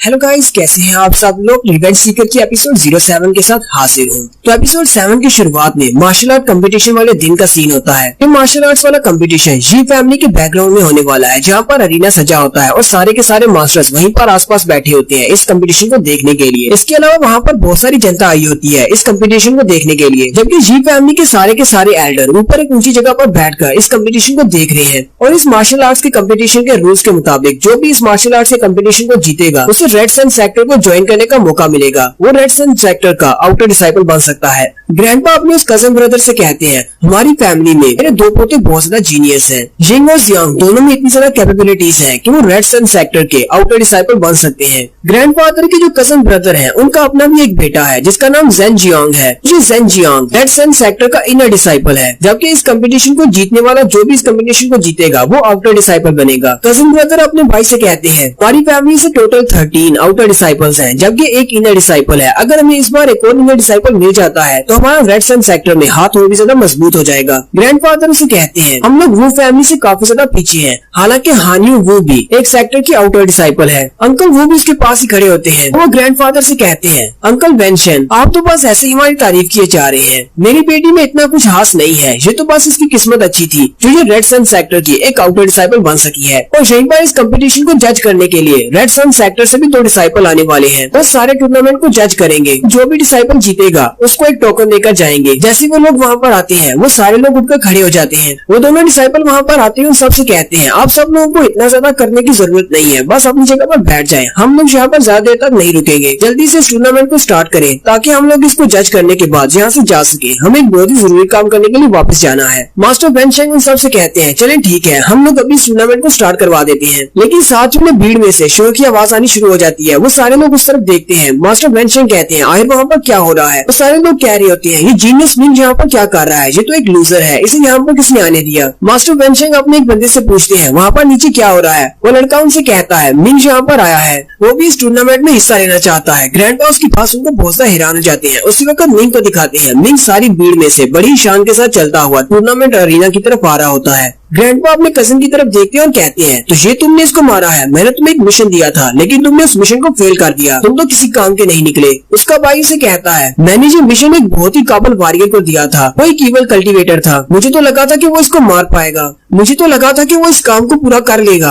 अब ग्रैंडपा मिंग को यहाँ से निकाल नहीं सकते क्योंकि वो दोनों मैसेंजर उसे कहते हैं, हमारे पास इतना टाइम नहीं है, तुम लोग अपनी बहस बाद में कर लेना, जल्दी से कंपटीशन को स्टार्ट करो। ग्रैंडपा वहाँ पर मुझे सभी लोगों से कहते हैं, अब जबकि हम लोग इस कंपटीशन को फाइनली स्टार्ट करने वाले हैं तो जितने भी ऐसे लड़के जो कि 18 साल से कम उम्र के हैं वो सारे इस कंपटीशन में हिस्सा ले सकते हैं। मिंग भी अरीना के सेंटर में आ जाता है। वो सारे लोग बहुत ज्यादा गुस्सा हो जाते हैं और चिल्लाकर कहते हैं, ये लूजर यहाँ पर क्या कर रहा है? इसकी तो मेरेडियंस को कट कर दिया गया है, ये तो की को भी कल्टीवेट नहीं कर सकता, फिर इसके यहाँ पर आने का क्या फायदा है? क्या ये यहाँ पर मरने के लिए आया है? मिंग सीढ़ियों चढ़ते हुए सीधा अरीना के सेंटर में चला जाता है और उन सबसे कहता है, मैं यहाँ पर इस कंपटीशन में हिस्सा लेने के लिए आया हूँ। उसकी ये बात सुनने के बाद जिम चिल्लाकर उसे कहता है, तुम्हारी हिम्मत कैसे हुई यहाँ पर आने की? यहाँ से दफा हो जाओ, तुम इस कंपटीशन में हिस्सा नहीं ले सकते क्योंकि ये कंपटीशन किसी लूजर के लिए नहीं है बल्कि ये वॉरियर्स के लिए है। जियांग भी उसे कहता है, हाँ बड़े भाई ने बिल्कुल ठीक कहा, यहाँ से दफा हो जाओ, तुम एक लूजर हो। मिंग जियांग को घूर कर देखता है। जियांग बहुत ज्यादा डर जाता है और जिंग के पीछे छुप जाता है और उसे कहता है, बड़े भाई ये मुझे घूर कर देख रहा है, प्लीज मुझे इससे बचाओ। मिंग ग्रैंडपा की तरफ देखता है और ग्रैंडपा उसकी तरफ देखने के बाद कहते हैं, ठीक है, मिंग को भी रजिस्टर कर लो, ये इस कंपटीशन में हिस्सा लेने के लिए क्वालिफाइड है। रजिस्ट्रेशन डेस्क के ऊपर दिखाते हैं। वो मिंग का नाम भी लिख लेते हैं। सब कुछ फाइनल करने के बाद रिसेप्शन डेस्क वाला कहता है, इस बार जी फैमिली से टोटल 38 बच्चे हिस्सा ले रहे हैं। तो इस कंपटीशन के रूल्स बहुत ज्यादा सिंपल होते हैं। आपको फाइट करनी है, 1-on-1 फाइट करनी है और जो भी सबसे ज्यादा फाइट्स को जीतेगा यानी एंड तक टिकेगा, सिर्फ वही रेड सन सेक्टर का आउटर डिसाइपल बनने के लायक होगा। और यहाँ पर मैच को सिलेक्ट करने के लिए कि आपका अपोनेंट कौन होगा, यहाँ पर वो बच्चों को 2 हिस्सों में तकसीम करते हैं और दोनों साइड पर एक बॉटल के अंदर उन्होंने लकड़ी के टुकड़े के ऊपर नंबर लिखे होते हैं। वो लोग लाइंस बनाकर अपने अपने हिस्से की एक लकड़ी का टुकड़ा उठाते हैं। मिंग आगे बढ़ता है और उस बास्केट के अंदर से एक लकड़ी का टुकड़ा उठाता है और उसके ऊपर नंबर 1 लिखा होता है। जबकि वहीं पर दूसरी साइड पर उनके ओपोनेंट्स की बकेट होती है जिसके अंदर स्टिक्स पड़ी होती हैं। मिंग उसकी तरफ देखता है और कहता है, चलो फिर देखते हैं अब मेरा ओपोनेंट कौन होने वाला है। जबकि दूसरी तरफ जियांग की बुरी किस्मत, वो भी अपनी स्टिक उठाता है तो उसके ऊपर भी नंबर 1 लिखा होता है। जियांग बहुत ज्यादा डर जाता है। फिर अरीना के सेंटर में जियांग और मिंग एक दूसरे के आमने सामने होते हैं। जियांग बहुत ज्यादा घबराया हुआ होता है। वो कहता है, मेरी किस्मत तो बहुत ज्यादा बुरी है, पहले ही राउंड में मेरा सामना मिंग के साथ है, ये तो मुझे मार डालेगा। मिंग हंसते हुए उससे कहता है, मुझे तो आज बहुत ज्यादा खुशी मिलने वाली है, चलो जल्दी से आओ और मुझ पर अटैक करो, फिर मैं तुम्हें दिखाता हूँ कि मैं क्या कर सकता हूँ। जियांग सोच रहा होता है, अगर मैं इससे हार मान लेता हूँ तो मेरी बहुत ज्यादा बेइज्जती हो जाएगी, लेकिन अगर मैं इससे फाइट करता हूँ तो ये मुझे मार डालेगा तो बेइज्जती के साथ जिंदा रहना ज्यादा बेहतर रहेगा। लेकिन वहाँ पर जितने भी देखने वाले होते हैं वो सारे चिल्ला चिल्ला कर कह रहे होते हैं मिंग एक लूजर है। जियोंग से कह रहे होते हैं मिंग तुम्हारे सामने खड़े होने के लायक नहीं है, जियोंग जल्दी से आगे बढ़ो और इसे एक अच्छा सबक सिखाओ। क्योंकि जियोंग अपने आप में ही सोच रहा होता है ये सारे लूजर्स, इनको तो इतना नहीं पता कि ये बहुत ज्यादा स्ट्रॉन्ग हो चुका है, ये तो इन सभी को मार सकता है। ग्रैंडफादर भी चिल्लाकर जियोंग से कहते हैं जियोंग चलो जल्दी करो और इस पर अटैक करो, तुम वहाँ पर डर कर क्यों खड़े हो, तुम्हें इस लूजर से डरने की क्या जरूरत है, तुम्हारी वजह से जी फैमिली का नाम बदनाम हो रहा है। जियोंग अपने ग्रैंडफादर के ऑर्डर सुनने के बाद और भी ज्यादा घबरा जाता है और कहता है अब मैं क्या करूँ, अब मुझे इसके साथ फाइट करना ही पड़ेगी। जियोंग कांपती हुई आवाज के साथ मिंग से कहता है तुम्हारी हिम्मत कैसे हुई मेरे सामने आकर खड़े होने की, मैं आज तुम्हें बहुत ही पीटने वाला हूँ। लेकिन जैसे ही वो सामने की तरफ देख रहा होता है उसी के सामने आंखों के सामने से ही मिंग गायब हो जाता है। देखने वाले सारे लोग बहुत ज्यादा हैरान हो जाते हैं और कहते हैं वो लड़का कहाँ पर चला गया। मिंग अपने फ्लैश टैब को यूज करते हुए बड़ी स्पीड के साथ उसके सामने आ जाता है और उसे नीचे की तरफ से एक जबरदस्त पंच मारता है। रेड सन से आए हुए दोनों जज भी ये देखकर बहुत ज्यादा हैरान हो जाते हैं। एक जज कहता है ये लड़का तो वाकई में बहुत ज्यादा स्पेशल है, हालांकि ये अपनी डिसाइपल ग्रेड की 5th लेवल पर है, लेकिन फिर भी ये अपनी की एनर्जी को रिलीज कर पा रहा है। मुझे लगता है कि अभी अभी इसने एक इल्यूशन स्किल को यूज किया है। दूसरे वाला जज उसे कहता है उसने किसी इल्यूशन मैजिक को यूज नहीं किया, बल्कि उसने वाकई में अपनी की पावर को रिलीज किया है। इसके स्किल को देखने के बाद मुझे ऐसा ही महसूस हो रहा है जैसे ये एक लेवल 5 का नहीं बल्कि लेवल 9 का डिसाइपल ग्रेड का है। नेक्स्ट सीन फिर से अरीना का दिखाया जाता है। मिंग उसे एक जबरदस्त पंच मारता है, जियोंग पीछे की तरफ गिरने लगता है। उसी वक्त उसके फादर अरीना में उतर आते हैं और अपने बेटे को गिरने से बचा लेते हैं, लेकिन उनका बेटा बहुत ज्यादा जख्मी हो जाता है। जियोंग के डैड उसे कहते हैं कमीने कहेंगे तुम्हारी हिम्मत कैसे हुई मेरे बेटे पर अटैक करने की, लगता है कि तुम हम लोगों से छुप कर कहीं पर जाकर मार्शल आर्ट्स की ट्रेनिंग करते रहे हो, इसी वजह से तुम इस कंपटीशन में हिस्सा लेने के लिए आए हो। मिंग उसकी तरफ इशारा करते हुए कहता है बूढ़े खुसट कहेंगे, हालांकि तुम मेरे अंकल हो लेकिन फिर भी मैं तुम्हें फाइट करने के लिए चैलेंज जरूर करता, लेकिन इस कंपटीशन के रूल्स के मुताबिक तुम यहाँ पर फाइट नहीं कर सकते।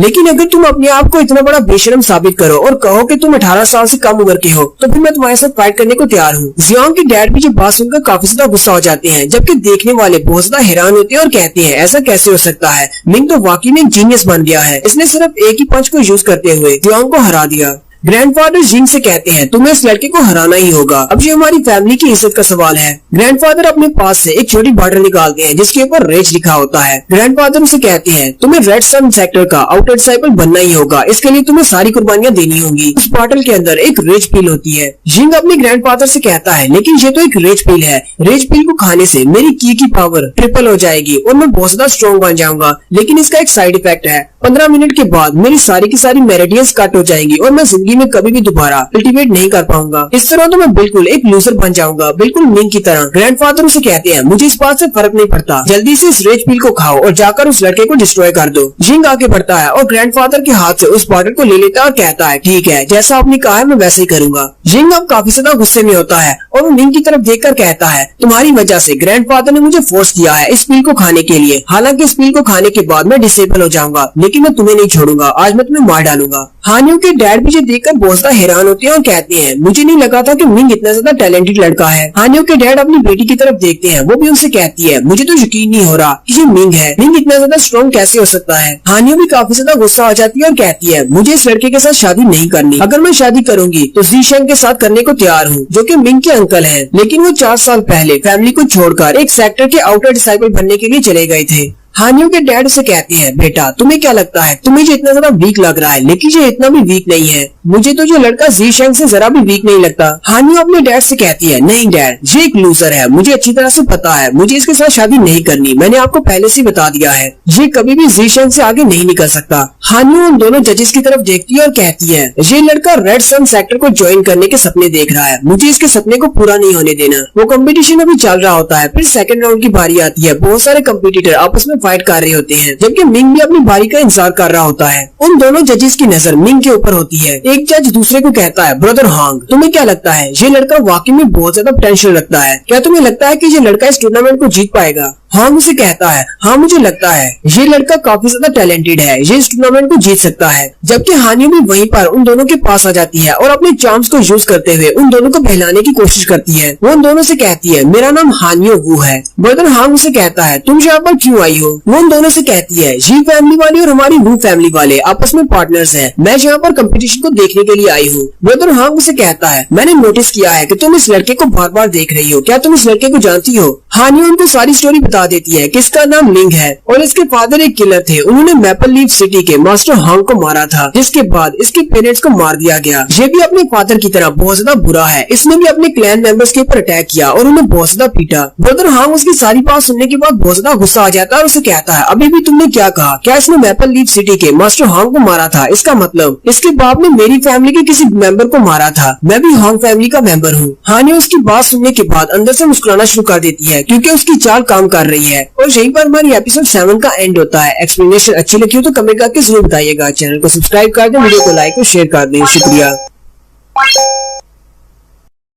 हेलो गाइस, कैसे हैं आप सब लोग? रिवेंज सीकर की एपिसोड 08 के साथ हाजिर हूँ। तो गाइस, लास्ट एपिसोड के एंड पे हमने देखा था लेडी हानियो उन दोनों जजेस के पास जाती है। उन दोनों जजेस में से एक जज हांग फैमिली का एक मेंबर है। लेडी हानियो जाकर उन्हें मिंग के फादर के बारे में बताती है कि मिंग के फादर ने क्या किया था। वो एक किलर था और उसने हांग फैमिली के एक बंदे को मार दिया था। जबकि हांग फैमिली वाला वो जज बहुत ज्यादा गुस्सा हो जाता है और कहता है, तो इसका मतलब ये लोग कातिल हैं, इनने हमारी फैमिली के किसी मेंबर को मारा है। वैसे लेडी हानियो को इस बारे में पहले से पता था कि ये जज हांग फैमिली से है, लेकिन फिर भी वो उसके सामने नाटक करते हुए कहती है, क्या वाकई में तुम भी हांग फैमिली से हो? इस बारे में नहीं पता था। अगर मुझे पता होता तो मैं तुम्हारे सामने ये बात कभी नहीं करती। क्या तुम भी मैपल लीफ सिटी की हांग फैमिली से ताल्लुक रखते हो? वो जज उसे कहता है, नहीं, मैं मैपल लीफ सिटी से नहीं हूँ, बल्कि मैं एंसेस्ट्रल क्लैन से हूँ। मैपल लीफ सिटी वाले भी हमारे बहुत ही खास रिश्तेदार हैं। अगर इसके फादर ने वाकई में हमारी हांग फैमिली के किसी मेंबर को मारा है, फिर तो मैं इस लड़के को नहीं छोड़ने वाला। मैं इस लड़के को अपने हाथों से मार डालूंगा। उसकी ये वाली बात सुनने के बाद लेडी हानियो काफी ज्यादा खुश हो जाती है और कहती है, इस लड़के को लगता है कि ये रेड सन सेक्टर में ज्वाइन हो सकता है, लेकिन अब तो इसके चांसेस खत्म हो गए हैं। साथ ही नेक्स्ट इन अरीना का दिखाया जाता है, जहां पर सारे के सारे मैचेस खत्म हो चुके हैं और अब लास्ट मैच की बारी है, जो कि जिंग और मिंग के दरमियान में होने वाला है। वहीं पर अरीना के कॉर्नर पर जिंग को दिखाते हैं, जो कि अपने हाथ में रेज पील को लेकर खड़ा होता है। वो उस रेज पील को खा लेता है। जैसे ही जिंग उस रेज पील को खाता है, उसकी सारी की पावर ट्रिपल हो जाती है, यानी कि वो बहुत ज्यादा स्ट्रॉन्ग हो जाता है। जिंग अरीना के कॉर्नर से निकलकर बाहर आता है तो देखने वाले सारे बहुत ज्यादा हैरान हो जाते हैं और कहते हैं, आज तो जिंग की एनर्जी लेवल बहुत ज्यादा है, ये तो पहले के मुकाबले में बहुत ज्यादा स्ट्रॉन्ग लग रहा है। जिंग काफी ज्यादा गुस्से में भी होता है और साथ ही वो कहता है, जीनियस मिंग, आज तुम्हें मेरे हाथों से कोई भी नहीं बचा पाएगा।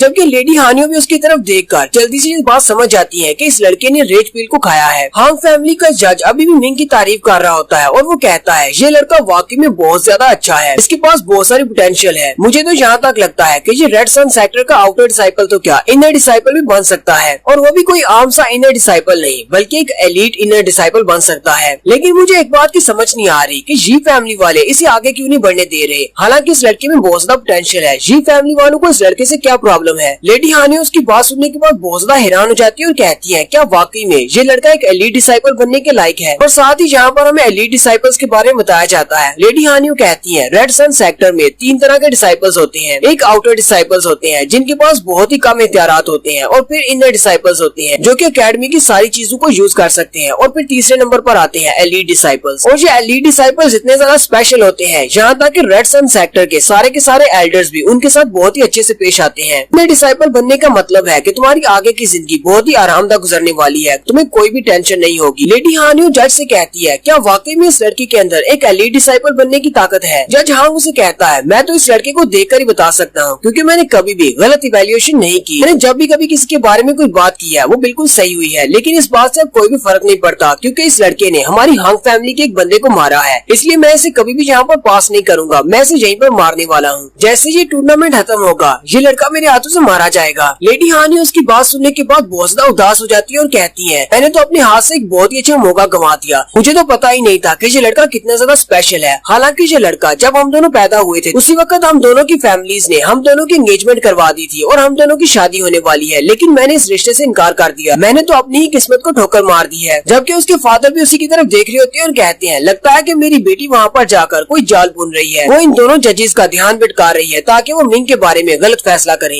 मास्टर वो सोच रहे होते हैं, जी हुई मेरा बहुत ही अच्छा दोस्त था, इसी वजह से तो हमने अपने बच्चों की शादी तय की थी, लेकिन उसके मरने के बाद मैंने उसके बच्चे की तरफ जरा भी ध्यान नहीं दिया। मैंने उसके बच्चे की जरा भी केयर नहीं की। हालांकि जी फैमिली वाले उसे बहुत ज्यादा बुली करते थे, लेकिन मैं सिर्फ साइड पर खड़ा होकर ये सब कुछ देखता रहा। ये लड़का अभी मुझसे बहुत ज्यादा नफरत करता है और उसका मुझसे नफरत करना जायज भी है। लेकिन साथ ही मास्टर वो कहते हैं, अगर मिंग मर जाता है तो इससे दोनों फैमिली फैमिलीज को बहुत ज्यादा फायदा होगा, जी फैमिली को भी और वो फैमिली को भी। नेक्स्ट सीन फिर से अरीना का दिखाया जाता है, जहाँ पर जिंग अपनी पावर्स को रिलीज करता हुआ अरीना के सेंटर में आ जाता है, जबकि मिंग उसके सामने खड़ा होता है। जिंग उसे गाली देते हुए कहता है, तुम बहुत बड़े कमीने हो, आज तुम मेरे हाथों से नहीं बचोगे। मिंग उसकी तरफ देखता है लेकिन उसे कोई भी जवाब नहीं देता। और साथ ही हमें 6 महीने पहले का एक सीन दिखाया जाता है। यह सीन उस वक्त का है जब मिंग की मेरिडियंस को कट किया गया था। जिंग मिंग के पास आता है और अपने साथियों से कहता है, आगे बढ़ो और इसे पकड़ लो। और वो सारे आगे बढ़कर मिंग को पकड़ लेते हैं। जिंग अपने हाथ पर अपनी की पावर को रिलीज करते हुए उसे कहता है, मेरे छोटे भाई, क्या तुमने कभी इस बारे में सुना है? सियाने कहते हैं, जीनियस लोग इस दुनिया में ज्यादा अरसा तक जिंदा नहीं रह सकते और तुम भी एक जीनियस हो। मिंग उसे कहता है, हम दोनों भाई हैं, हम दोनों कजिन्स हैं, तुम्हें मेरे साथ ऐसा करने की जरूरत नहीं है, हम दोनों दुश्मन नहीं है। लेकिन जिंग उसकी बात नहीं सुनता और अपनी पावर्स को रिलीज करते हुए अपनी एनर्जी से एक बड़ा सा एक्स बनाता है और उसके ऊपर अटैक करते हुए कहता है,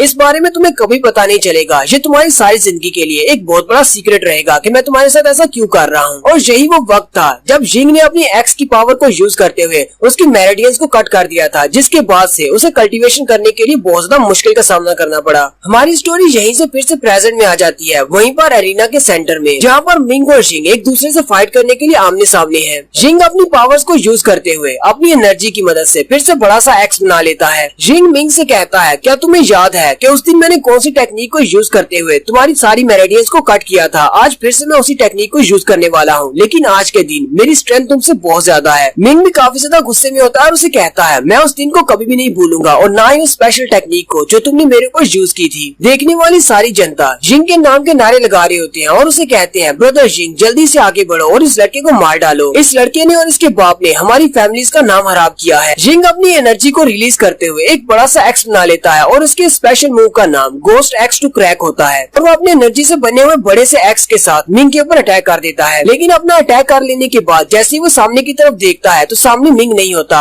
जबकि मिंग उसके पीछे खड़ा होता है। मिंग उसे कहता है, क्या तुम बस इतना ही कर सकते हो? जिंग उसकी बात सुनने के बाद बहुत ज्यादा गुस्सा हो जाता है और कहता है, मैंने एक बार तुम्हारी मेरिडियंस को कट किया था, मैं दोबारा भी ऐसा कर सकता हूँ। और वो फिर से उसके ऊपर अटैक करता है। इस बार वो अपने दोनों हाथों को ऊपर की तरफ उठाता है और दोनों हाथों से अपनी एनर्जी को रिलीज करते हुए डबल एक्स बना लेता है और उसके ऊपर अटैक करता है। लेकिन मिंग फिर से उसके अटैक्स को डॉज कर लेता है। मिंग क्योंकि यहाँ पर अपने फ्लैश टैप मूव को यूज कर रहा है, इसलिए उसकी स्पीड काफी ज्यादा है। वो बार बार उसके अटैक्स को डॉज कर रहा होता है, जबकि जिंग भी बार बार अपने एक्स से उसके ऊपर अटैक किए जा रहा होता है। जिंग के ग्रैंडपा भी ऊपर खड़े सब कुछ देख रहे होते हैं और वो भी ये समझ जाते हैं अब जिंग के लिए इस फाइट में कुछ भी नहीं बचा। तो मिंग उसके अटैक्स को बहुत ही आसानी से डॉज किए जा रहा है, लेकिन जिंग के पास इतना ज्यादा टाइम नहीं बचा। बहुत ही जल्दी उसकी मेडिसिन का इफेक्ट खत्म हो जाएगा और उसकी मेरिडियंस कट हो जाएंगी और वो जिंदगी में दोबारा कभी भी अपनी बॉडी को कल्टीवेट नहीं कर पाएगा। जबकि जिंग के डैड भी इस बात को अच्छी तरह से समझ जाते हैं और बहुत ज्यादा घबरा जाते हैं और कहते हैं, ये तो मेरे बेटे के साथ बहुत ही बुरा हुआ है, मेरा बेटा बहुत ही जल्दी अपनी कल्टीवेशन को खो देगा। जिंग के डैड और भी ज्यादा घबरा जाते हैं और कहते हैं, मैंने तो ये बात सोची ही नहीं थी कि मिंग इतना ज्यादा स्ट्रॉन्ग हो जाएगा। अब जबकि मिंग इतना ज्यादा स्ट्रॉन्ग हो चुका है, अगर इसे पता चल गया कि इसके मॉम डैड के साथ क्या हुआ था और इसने मुझसे बदला लेने की ठान ली, तो फिर मेरा क्या होगा? ये लड़का तो मुझे मार डालेगा। दोनों जज भी ये सब कुछ देखकर काफी ज्यादा हैरान होते हैं। जज हांग कहता है, ब्रदर जरा गौर से देखो, ये लड़का जो फुट स्टेप्स को यूज कर रहा है, ये वाली टेक्निक तो बहुत ज्यादा स्पेशल है, इसकी स्पीड काफी ज्यादा है। दूसरा जज उसे कहता है, हाँ तुम्हारी नजर बहुत ज्यादा तेज है, इस लड़के के पास जो फुटवर्क टेक्निक है वो तो हमारी रेड सन सेक्टर की मीटियोर फुटवर्क टेक्निक से भी ज्यादा बेहतर है। मेरी तो इस लड़के में दिलचस्पी बढ़ती जा रही है, इस लड़के के पास बहुत सारी स्पेशल ट्रिक्स हैं। जज हांग उसे कहता है, इस लड़के के पास तो बहुत सारे सीक्रेट्स हैं, मैं नहीं चाहता कि ये लड़का इस फाइट में हार जाए। अभी तो मुझे देखना है कि इसके पास और कौन कौन सी स्पेशल स्किल्स हैं। नेक्स्ट सीन फिर से अरीना के सेंटर का दिखाया जाता है। जिंग अभी भी मिंग के ऊपर अटैक कर रहा होता है और मिंग उसके अटैक्स को डॉज कर रहा होता है। देखने वाले भी चिल्लाना शुरू कर देते हैं और कहते हैं, मिंग तुम तो वाकई में एक लूजर बन चुके हो, अगर तुम एक मर्द हो तो बार बार डॉज करना बंद करो और इसके अटैक्स को डायरेक्टली फेस करके दिखाओ। तुम कितनी ही देर से इसके अटैक्स सिर्फ डॉज किए जा रहे हो, चलो अब जल्दी करो, हमें एक रियल फाइट देखनी है। जबकि जिंग अपनी लिमिट तक पहुंच चुका है, उसकी आंखें भी फटने वाली हैं, मतलब कि सच्ची की फटने वाली नहीं है, बस ऐसे लग रहा है जैसे वो अपनी लिमिट तक पहुंच चुका है। जिंग मिंग से कहता है, ये सारे लोग बिल्कुल ठीक कह रहे हैं, तुम कितनी देर से मेरे अटैक्स को डॉज किए जा रहे हो, अगर तुम वाकई में इतनी ज्यादा स्ट्रॉन्ग हो तो फिर मेरे एक अटैक को बर्दाश्त करके दिखाओ। जिंग उसके ऊपर अटैक करता है। मिंग उसे कहता है, चलो फिर ठीक है, और वो भी अपनी पावर्स को रिलीज करते हुए उसके अटैक को ब्लॉक कर लेता है। दोनों के अटैक्स के आपस में टकराने की वजह से एक जबरदस्त एनर्जी सर्ज निकलता है। लेकिन जैसे वहाँ से धुआं हटता है तो जिंग को दिखाते हैं, जो कि बहुत ज्यादा घबराया हुआ होता है क्योंकि मिंग ने उसके हाथ को पकड़ लिया होता है। मिंग हंसते हुए उससे कहता है, तुमने कहा था कि मैं तुम्हारे अटैक को डायरेक्टली फेस नहीं कर सकता, मैंने तो तुम्हारे अटैक को रोक लिया, अब बताओ अब क्या करना है। देखने वाले भी सारे बहुत ज्यादा चौंक जाते हैं और कहते हैं, ऐसा कैसे हो सकता है, मिंग ने मास्टर जिंग के अटैक को अपने सिर्फ एक ही हाथ से रोक लिया, ये तो बिल्कुल नामुमकिन है। मिंग तो एक लूजर था। मिंग अपने हाथ पर अपनी पावर्स को रिलीज करते हुए जिंग से कहता है, तुमने मुझे एक पंच मारा था, तुम्हारा एक पंच मेरे ऊपर उधार है, चलो फिर ठीक है, मैं तुम्हारा उधार चुकाई देता हूँ। और साथ ही वो अपने हाथ पर अपनी पावर्स को रिलीज करते हुए उसके पेट में एक जबरदस्त घूसा मारता है, जिसकी वजह से जिंग के मुंह से भी ब्लड निकलना शुरू हो जाता है और जिंग बेचारा पीछे दीवार के साथ जाकर गिरता है और गिरने के साथ ही उसका टाइम लिमिट भी खत्म हो जाता है, यानी कि उसने जो रेज पील खाई थी उसका टाइम खत्म हो जाता है। उसी वक्त उसके फादर भी नीचे जंप करके आ जाते हैं और आके अपने बेटे के पास बैठ जाते हैं। जिंग हारने के बाद बहुत ज्यादा गुस्से में होता है और अपने डैड से कहता है, डैड इस कमीने ने मुझे हरा दिया और इसको हराने के चक्कर में मैंने अपनी मेरिडियंस को भी बर्बाद कर लिया है, अब मैं कभी भी जिंदगी में कल्टीवेट नहीं कर सकता, इस लड़के की वजह से मेरी सारी जिंदगी बर्बाद हो चुकी है। और साथ ही जिंग रोना शुरू कर देता है और कहता है, मैं इस हार को मानने को तैयार नहीं हूँ। मिंग उसे कहता है, मुझे पता है कि जब तुम अरीना में दाखिल हुए थे तुम्हारा इरादा यही था कि तुम इस फाइटिंग के दौरान मुझे मार डालोगे, लेकिन तुमने मुझे मारने के चक्कर में अपनी ही बॉडी को बहुत ज्यादा नुकसान पहुंचा लिया है, तुम्हारे साथ जो कुछ भी हुआ है वो बिल्कुल ठीक हुआ है। और यही पर हमारी एपिसोड 8 का एंड होता है। एक्सप्लेनेशन अच्छी लगी हो तो कमेंट करके जरूर बताइएगा। चैनल को सब्सक्राइब कर दें, वीडियो को लाइक और शेयर कर दें। शुक्रिया।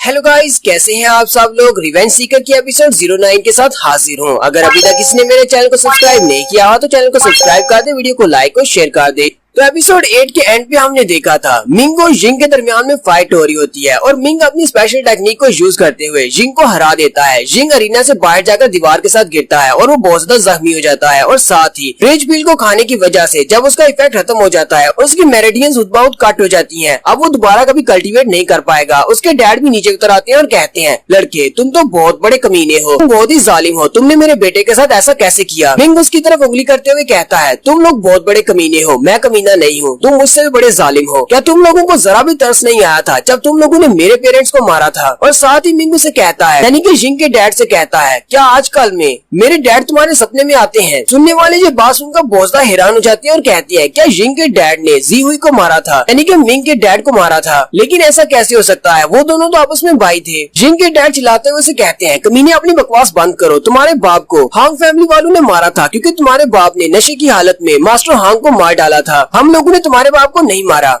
मिंग उसे कहता है, मुझे ये बात अच्छी तरह से पता है कि ज़ेंग हुआंग को तुमने मारा था, मेरे डैड ने नहीं। मिंग उन सब से कहता है, मुझे पता है कि तुम सब लोग बहुत बड़े कमीने हो। पहले तो तुमने मास्टर हांग को मार डाला, जब तुमने उसको मार डाला तो तुम्हें उनके बदले की वजह से बहुत ज्यादा डर था कि वो लोग तुम्हें मार डालेंगे, इसलिए तुमने वापस आकर सारी स्टोरी दादाजी को बताई और दादा उससे भी बड़ा कमीना था। दादा ने तुम्हारे साथ मिलकर मेरे बाप को बलि का बकरा बना दिया। तुम लोगों ने मेरे बाप को मारने के बाद हांग फैमिली वालों के सामने उसकी बॉडी पेश की और अपनी आप की जान बचा ली। दादाजी भी उसकी बात सुनकर काफी ज्यादा गुस्सा हो जाते हैं और कहते हैं, इस लड़के को तो सारी बात पता चल चुकी है। और साथ ही दादाजी भी अपनी पावर्स को रिलीज कर रहे होते हैं और वो कहते हैं, रेड सन सेक्टर के मैसेंजर सभी यहीं पर हैं, जल्दी से इसको चुप करवाना होगा वरना सभी को इस बारे में पता चल जाएगा। दादाजी अपनी पावर्स को रिलीज करते हुए ऊपर से नीचे की तरफ जंप करते हुए उस पर अटैक करते हैं और कहते हैं, तुम्हारी हिम्मत कैसे हुई सभी लोगों के सामने अपने अंकल की रेपुटेशन को खराब करने की, तुम उनके ऊपर इल्जाम लगा रहे हो, न सिर्फ उन पर बल्कि हमारी जी फैमिली पर। जैसे वो उस पर अटैक करते हैं मिंग वहाँ से साइड पर हो जाता है और उनके अटैक को अवॉइड कर लेता है, जबकि लोग भागना शुरू कर देते हैं। दादाजी अपने पंच से आधे अरीना को भी तोड़ देते हैं और उसे कहते हैं, आज तुम यहीं पर मरने वाले हो, तुमने अपनी सारी हदें पार कर दी हैं। दादाजी अपनी पावर्स को रिलीज करते हुए उसे कहते हैं, चलो जल्दी से इस दुनिया को गुड बाय कह दो क्योंकि मैं तुम्हें मारने वाला हूँ। लेकिन मिंग ऊपर की तरफ देखता है उन दोनों जजेस की तरफ और उन दोनों से कहता है, योर एक्सीलेंसी क्या आप यहाँ पर सिर्फ खड़े होकर ये सब कुछ देखने वाले हैं। ये बूढ़ा खूसर यहाँ पर आकर मुझ पर अटैक कर रहा है, जबकि इस टूर्नामेंट का रूल है कि 18 साल से कम उम्र के बच्चे ही इसमें हिस्सा ले सकते हैं। मैंने तो सुना था कि रेड सन सेक्टर में बहुत ज्यादा कानून को माना जाता है, लेकिन यहाँ पर तो आपकी आंखों के सामने मुझ पर अत्याचार हो रहा है। वो दोनों जजेस उसकी बात सुनकर बहुत ज्यादा हैरान हो जाते हैं। जज हांग सोच रहे होते हैं, ये लड़का तो वाकई में बहुत ज्यादा बहादुर है, ये यहाँ पर सभी के सामने हमें भी धमकी दे रहा है कि हम लोग नीचे उतरकर इसकी जान बचाएं। वो दोनों ही नीचे चले जाते हैं, आकर मिंग के सामने खड़े हो जाते हैं और दादाजी से कहते हैं, आप इस पर अटैक नहीं कर सकते, हम लोग यहाँ पर इस कंपटीशन को जज करने के लिए आए हैं और ये एक कंपटीशन है। अब जल्दी से नेक्स्ट बंदे को इस कंपटीशन के लिए बुलवाया जाए ताकि इस कंपटीशन को खत्म किया जा सके। आप प्लीज इस एरिना से नीचे उतर जाएं। ग्रैंडफादर उनसे कहते हैं चलो फिर ठीक है, मैं नीचे उतर जाता हूँ आपकी, क्योंकि बहुत ज्यादा रिस्पेक्ट करता हूँ। मिंग वहाँ पर जितने भी कंटेस्टेंट्स होते हैं उन सभी से कहता है तुम में से किसी में इतनी हिम्मत है जो यहाँ पर आकर मेरा मुकाबला कर सके, फिर जल्दी से ऊपर आ जाओ। वो सारे लोग आपस में बातें करना शुरू कर देते हैं और कहते हैं ये लड़का तो जिंग को सिर्फ एक ही पंच में हरा सकता है, तो फिर हम लोग इसका मुकाबला कैसे करेंगे? जिंग तो हमसे बहुत ज्यादा स्ट्रॉन्ग था, हम इसका मुकाबला नहीं करेंगे। वो सारे लोग अपनी हार मान लेते हैं। उन सभी की हार मान लेने की वजह से जिंग इस कंपटीशन को जीत जाता है। वो उन दोनों जजेस से कहता है ऑनरेबल जजेस,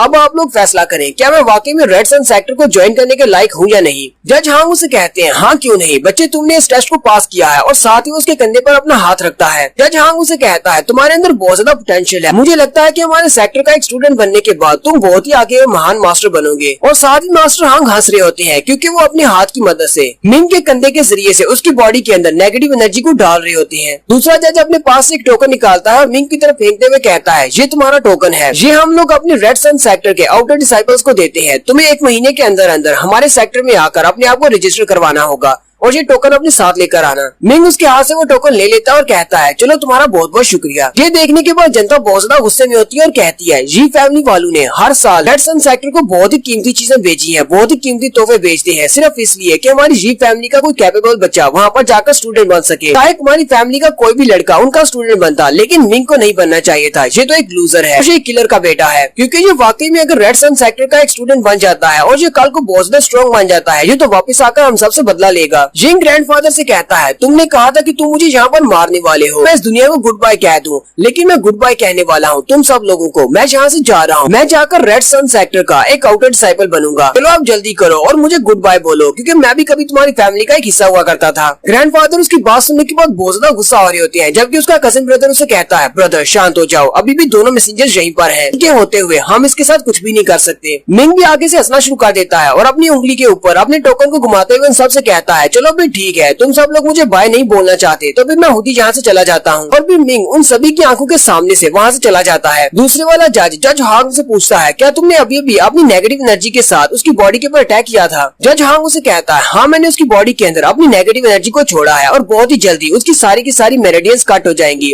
यानी कि वो एक डिसेबल पर्सन हो जाएगा, वो चलने फिरने के काबिल भी नहीं रहेगा। और उसके बाद हम लोग उसका पीछा करेंगे और उसे ढूंढकर उसके सारे के सारे सीक्रेट्स उसे उगलवा लेंगे। नेक्स्ट सीन फिर से जी फैमिली के हाल का दिखाया जाता है, जहाँ पर वो सारे के सारे एल्डर्स दोबारा से इकट्ठे हो जाती हैं। जिंग को भी पट्टियों में लिपटाकर उन्होंने कुर्सी के ऊपर बिठाया होता है। जिंग के डैड कहते हैं डैड जरा मेरे बेटे की तरफ देखें। ग्रैंडफादर चिल्लाकर कहते हैं मुझे पता है मेरा पोता डिसेबल हो चुका है, ये कभी भी अपनी कल्टीवेशन को यूज नहीं कर सकेगा, तुम्हें इसके लिए रोने की जरूरत नहीं है, इसके साथ ऐसा ही होना चाहिए था। मैंने इसको रेज पिल खिला दी, लेकिन रेज पिल खाने के बावजूद भी ये उस लूजर को नहीं हरा सका, ये इसी लायक है। ग्रैंडफादर का कजन ब्रदर उनसे कहता है ब्रदर अब हमें सिर्फ 2 काम करने हैं। ग्रैंडफादर कहते हैं अब हमें 2 काम कौन से करने हैं? कजन ब्रदर कहता है हमें सबसे पहले मिंग को ढूंढना है और उसे मारना है, और दूसरा काम हमने ये करना है कि मिंग को मारने के बाद उसका सर काट कर मैपल लीफ सिटी चले जाएंगे और वहाँ पर जाकर हांग फैमिली वालों के सामने पेश करेंगे और उन सबको ये कहेंगे कि ये लड़का भी अपने बाप की तरह तुम सब लोगों को मारने के लिए बदला लेने की भावना रखता था, इसीलिए हम लोगों ने इसको मारकर इसका सर काट कर तुम लोगों के सामने पेश किया है। इस तरह एक तीर से 2 शिकार हो जाएंगे। मैपल लीफ सिटी की हांग फैमिली वाले भी बहुत ज्यादा खुश हो जाएंगे और ऊपर से मिंग भी मर जाएगा। और ऊपर से दादाजी तो कमीनगी की हद कर देते हैं। दादाजी कहते हैं ठीक है आपने कुछ लोगों को बाहर भेजो और मिंग को ढूंढ कर लाओ, हम लोग ऐसा ही करेंगे। मिंग का सर काट कर हम लोग हांग फैमिली के पास लेकर जाएंगे। जियांग के डैड कहते हैं डैड मैंने अपने कुछ लोगों को पहले इस काम पर लगा दिया है, वो सारे लोग उसको ढूंढ रहे हैं। हमारे पास जो लेटेस्ट न्यूज है उसके मुताबिक हमें पता चला है कि वो जंगल की तरफ गया है। ग्रैंडफादर उसे कहते हैं वो जंगल में क्या करने के लिए गया है? जियांग के डैड कहते हैं मुझे लगता है कि उसे इस बारे में पता है कि हम लोग उसका पीछा करेंगे या फिर उसे मारने की कोशिश करेंगे, इसीलिए वो घर छोड़कर भाग गया है, वो जंगल की तरफ चला गया है। वो जंगल में जाकर किसी केव में छुप गया होगा, लेकिन इस बात से फर्क नहीं पड़ता। हम लोग अपने साथ कुछ ट्रेन कुत्ते लेकर जाएंगे जो कि उसे सूंघकर निकाल लेंगे और हम लोग उसे ढूंढकर मार डालेंगे। मिंग बेचारे की तो सारी की सारी फैमिली बहुत बड़ी कमीनी है। दादाजी उसने कहते हैं चलो भी ठीक है अपने लोगों को कुत्ते देकर भेज दो और उन्हें कहो कि उसे आज ढूंढ कर निकाले, आज रात तक वो मरना चाहिए, मैं नहीं चाहता कि वो कल का सूरज देखे। नेक्स्ट सीन रात के वक्त का दिखाया जाता है। वो दोनों जजेस जो कि कंपटीशन की बारी तो कह रहे थे कि वो बहुत ज्यादा जल्दी में है और उन्हें वापस जाना है, लेकिन वो दोनों भी अभी यहीं पर हैं और वो उसे ढूंढ रहे हैं। जज हांग कहता है अगर वो लड़का यहाँ पर कहीं पर छुपा होता होता वो हमें अभी तक दिखाई क्यों नहीं दे रहा, क्योंकि 2 किलोमीटर की रेंज में हमारी तेज आंखें उसे ढूंढ सकती हैं, लेकिन फिर भी पता नहीं वो कहां पर जाकर छुप गया है जो हमें दिखाई भी नहीं दे रहा।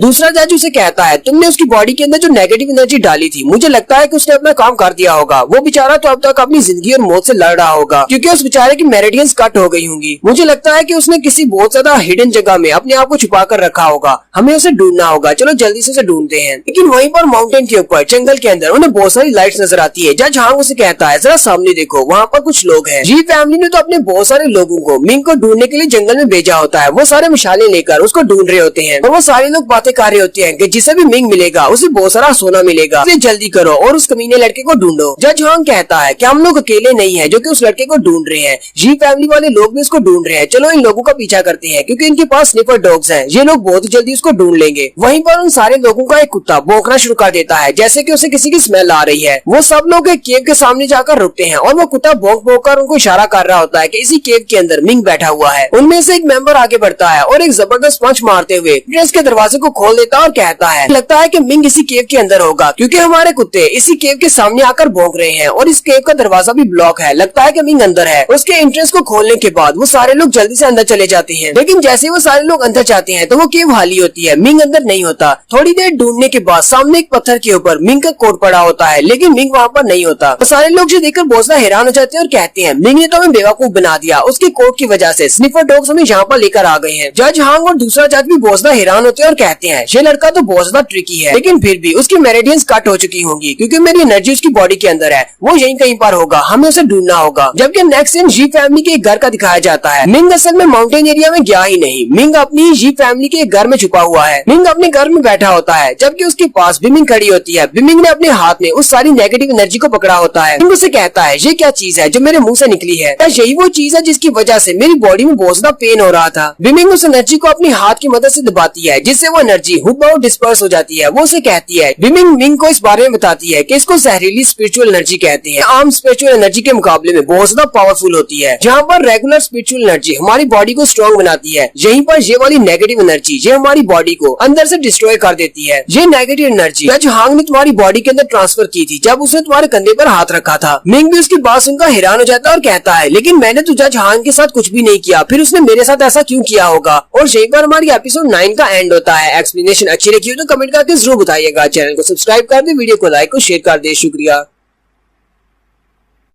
हेलो गाइस, कैसे हैं आप सब लोग? रिवेंज सीकर की एपिसोड 10 के साथ हाजिर हूँ। अगर अभी तक किसी ने मेरे चैनल को सब्सक्राइब नहीं किया हुआ तो चैनल को सब्सक्राइब कर दे, वीडियो को लाइक और शेयर कर दे। शुक्रिया। तो लास्ट एपिसोड के एंड पे हमने देखा था मिंग अपने ही घर में छुपा होता है, जबकि बिमिंग अपनी पावर्स को यूज करते हुए उसकी बॉडी के अंदर से उस नेगेटिव एनर्जी को निकाल देती है और उसे बताती है कि जज हांग ने तुम्हारी बॉडी के अंदर इस नेगेटिव एनर्जी को डाला था। मिंग काफी ज्यादा हैरान होता है और कहता है लेकिन मैंने जज हांग के साथ तो कुछ भी नहीं किया, फिर उसने मेरे साथ ऐसा क्यों किया होगा? लेकिन साथ ही मिंग को याद आता है कि जब मैं उस वक्त टूर्नामेंट में था, मैंने ऊपर की तरफ देखा था, लेडी हानियो उसके पास खड़ी थी। कहीं ऐसा तो नहीं कि ये सब कुछ लेडी हानियो ने किया है? फिर मिंग कहता है चलो छोड़ो, दफा करो, मुझे इस बारे में नहीं सोचना। मिंग बाहर गार्डन की तरफ देखता और कहता है यहाँ पर कोई भी नहीं है, सारे के सारे लोग माउंटेन की तरफ गए हुए हैं। मुझे लगता है कि वो केव तक पहुँच गए होंगे। अब जबकि जी फैमिली में कोई भी नहीं है जो कि उनको बचा सके, मुझे लगता है कि अब टाइम आ चुका है मेरे पेरेंट्स की मौत का बदला लेने का। नेक्स्ट सीन जिंग के रूम का दिखाया जाता है। जिंग अपने बिस्तर पर बैठा होता है, जबकि उसके फादर भी उसके पास ही बैठी होती है। जिंग चिल्ला चिल्लाकर कह रहा होता है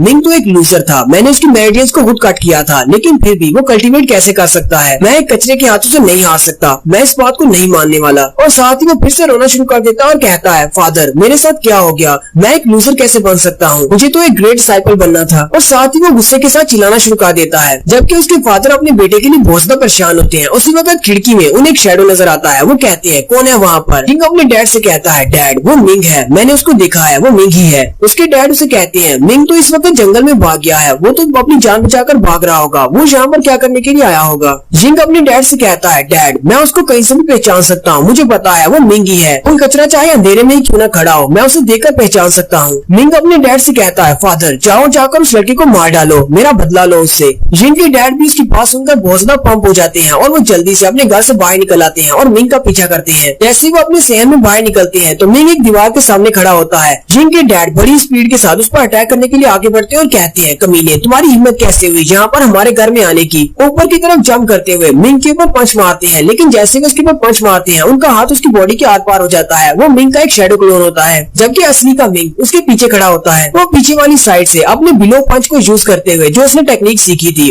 जिन के डैड के ऊपर अटैक कर देता है। वो सिर्फ एक ही पंच मारता है जिससे वो पीछे दीवार के साथ जाकर गिरता है। जिन के डैड बहुत ज्यादा जख्मी हो जाते हैं और कहते हैं, ये कमीना तो बहुत ज्यादा पावरफुल हो गया है, लेकिन ऐसा कैसे हो गया? इसकी स्ट्रेंथ तो हमारे फादर की जितनी हो गई है। मिंग उसे कहता है, मैंने अपने आप को तुम्हारे सामने चारे के तौर पर क्या पेश किया? तुम तो जल्दी से बाहर निकल आए मुझ पर अटैक करने के लिए। लगता है कि तुम लोग मुझसे बहुत ज्यादा नफरत करते हो। जिन के डैड नीचे गिरे पड़े होते हैं। किंग अपने पाँव को ऊपर की तरफ उठाता है और उसके ऊपर मारने लगता है और उसे कहता है, तुमने हांग फैमिली के मास्टर को मारने के बाद मेरे फादर को उनकी जगह पर बलि का बकरा बना दिया था। मैं अपने फादर की मौत का बदला तुमसे लूंगा, तुम्हें मारकर तुम्हारा खून बहाकर उनको बलि चढ़ाऊंगा। लेकिन जैसे ही वो अपने पाँव उसके ऊपर मारने लगता है, जिन के डैड उसे कहते हैं, मिंग बेटा मुझे मत मारना, मैंने तुम्हारे डैड को नहीं मारा। मैंने तुम्हारे डैड को नहीं मारा था, बल्कि तुम्हारे दादाजी ने तुम्हारे डैड को मारा था। और मैं तुम्हें एक और बात बता दूं, उसने तुम्हारे डैड को मेरी वजह से नहीं मारा था, ना ही उसे कोई बलि का बकरा बनाया गया था, बल्कि तुम्हारे दादाजी ने तुम्हारे डैड को तुम्हारे तीसरे अंकल के भी मारा था, जी शेंग के लिए। मिंग उससे पूछता है, तुम्हारे कहने का क्या मतलब है? जी शेंग के साथ मेरे डैड की मौत का क्या ताल्लुक हो सकता है? जहाँ तक मुझे पता है अंकल जी शेंग तो पिछले 4 साल से हमारे क्लैन को छोड़कर चले गए हैं। वो तो एक बड़े सेक्टर के इनर डिसाइपल बन चुके हैं। फिर उनका मेरे डैड की मौत के साथ क्या ताल्लुक हो सकता है? जिनके डैड उसे कहते हैं, तुम्हें क्या लगता है जी शेंग एक बड़े क्लैन का डिसाइपल सिर्फ ऐसे ही बन गया? नहीं, ऐसे नहीं बना। तुम्हारे डैड की मौत के बाद ही उसे एक बड़े क्लैन ने अपने डिसाइपल के तौर पर सिलेक्ट किया था। उस बड़े सेक्टर की सिर्फ यही एक कंडीशन थी। उन्होंने कहा था कि वो हमारे जी शेंग को अपने इनर डिसाइपल के तौर पर सिलेक्ट कर लेंगे, बदले में हमें जी हुई को मारना पड़ेगा, यानी कि तुम्हारे डैड को मारना पड़ेगा। अगर मैंने उस दिन मास्टर हांग को नहीं भी मारा होता तो अब भी तुम्हारे दादाजी तुम्हारे डैड को मार डालते। मैंने गलती से मास्टर हांग को मार डाला, ये सिर्फ एक हादसा था, लेकिन तुम्हारे दादाजी को एक और वजह मिल गई थी तुम्हारे डैड को बलि का बकरा बनाने की। मिंग चिल्लाते हुए कहता है, तुम अपनी बकवास बंद करो, ऐसा कैसे हो सकता है? किसी बड़े क्लैन वाले को मेरे फादर की जान क्यों चाहिए होगी? मिंग ग्राउंड में जोर से पैर मारता है और उसे कहता है, चलो जल्दी से बताओ, मुझे इस बात की समझ नहीं आ रही, मेरे डैड को क्यों मारा गया? जी शेंग को एक बड़े क्लैन ने ज्वाइन करने के लिए ऐसी शर्त क्यों रखी थी? जिन के डैड उसे कहते हैं, अच्छा ठीक है, रुको रुको, मैं तुम्हें सारी बात बताता हूँ। तुम्हारे डैड को एक बहुत ही बुरी लत लग गई थी। हालांकि हमारे फादर इस बात के लिए बिल्कुल भी रजामंद नहीं थे,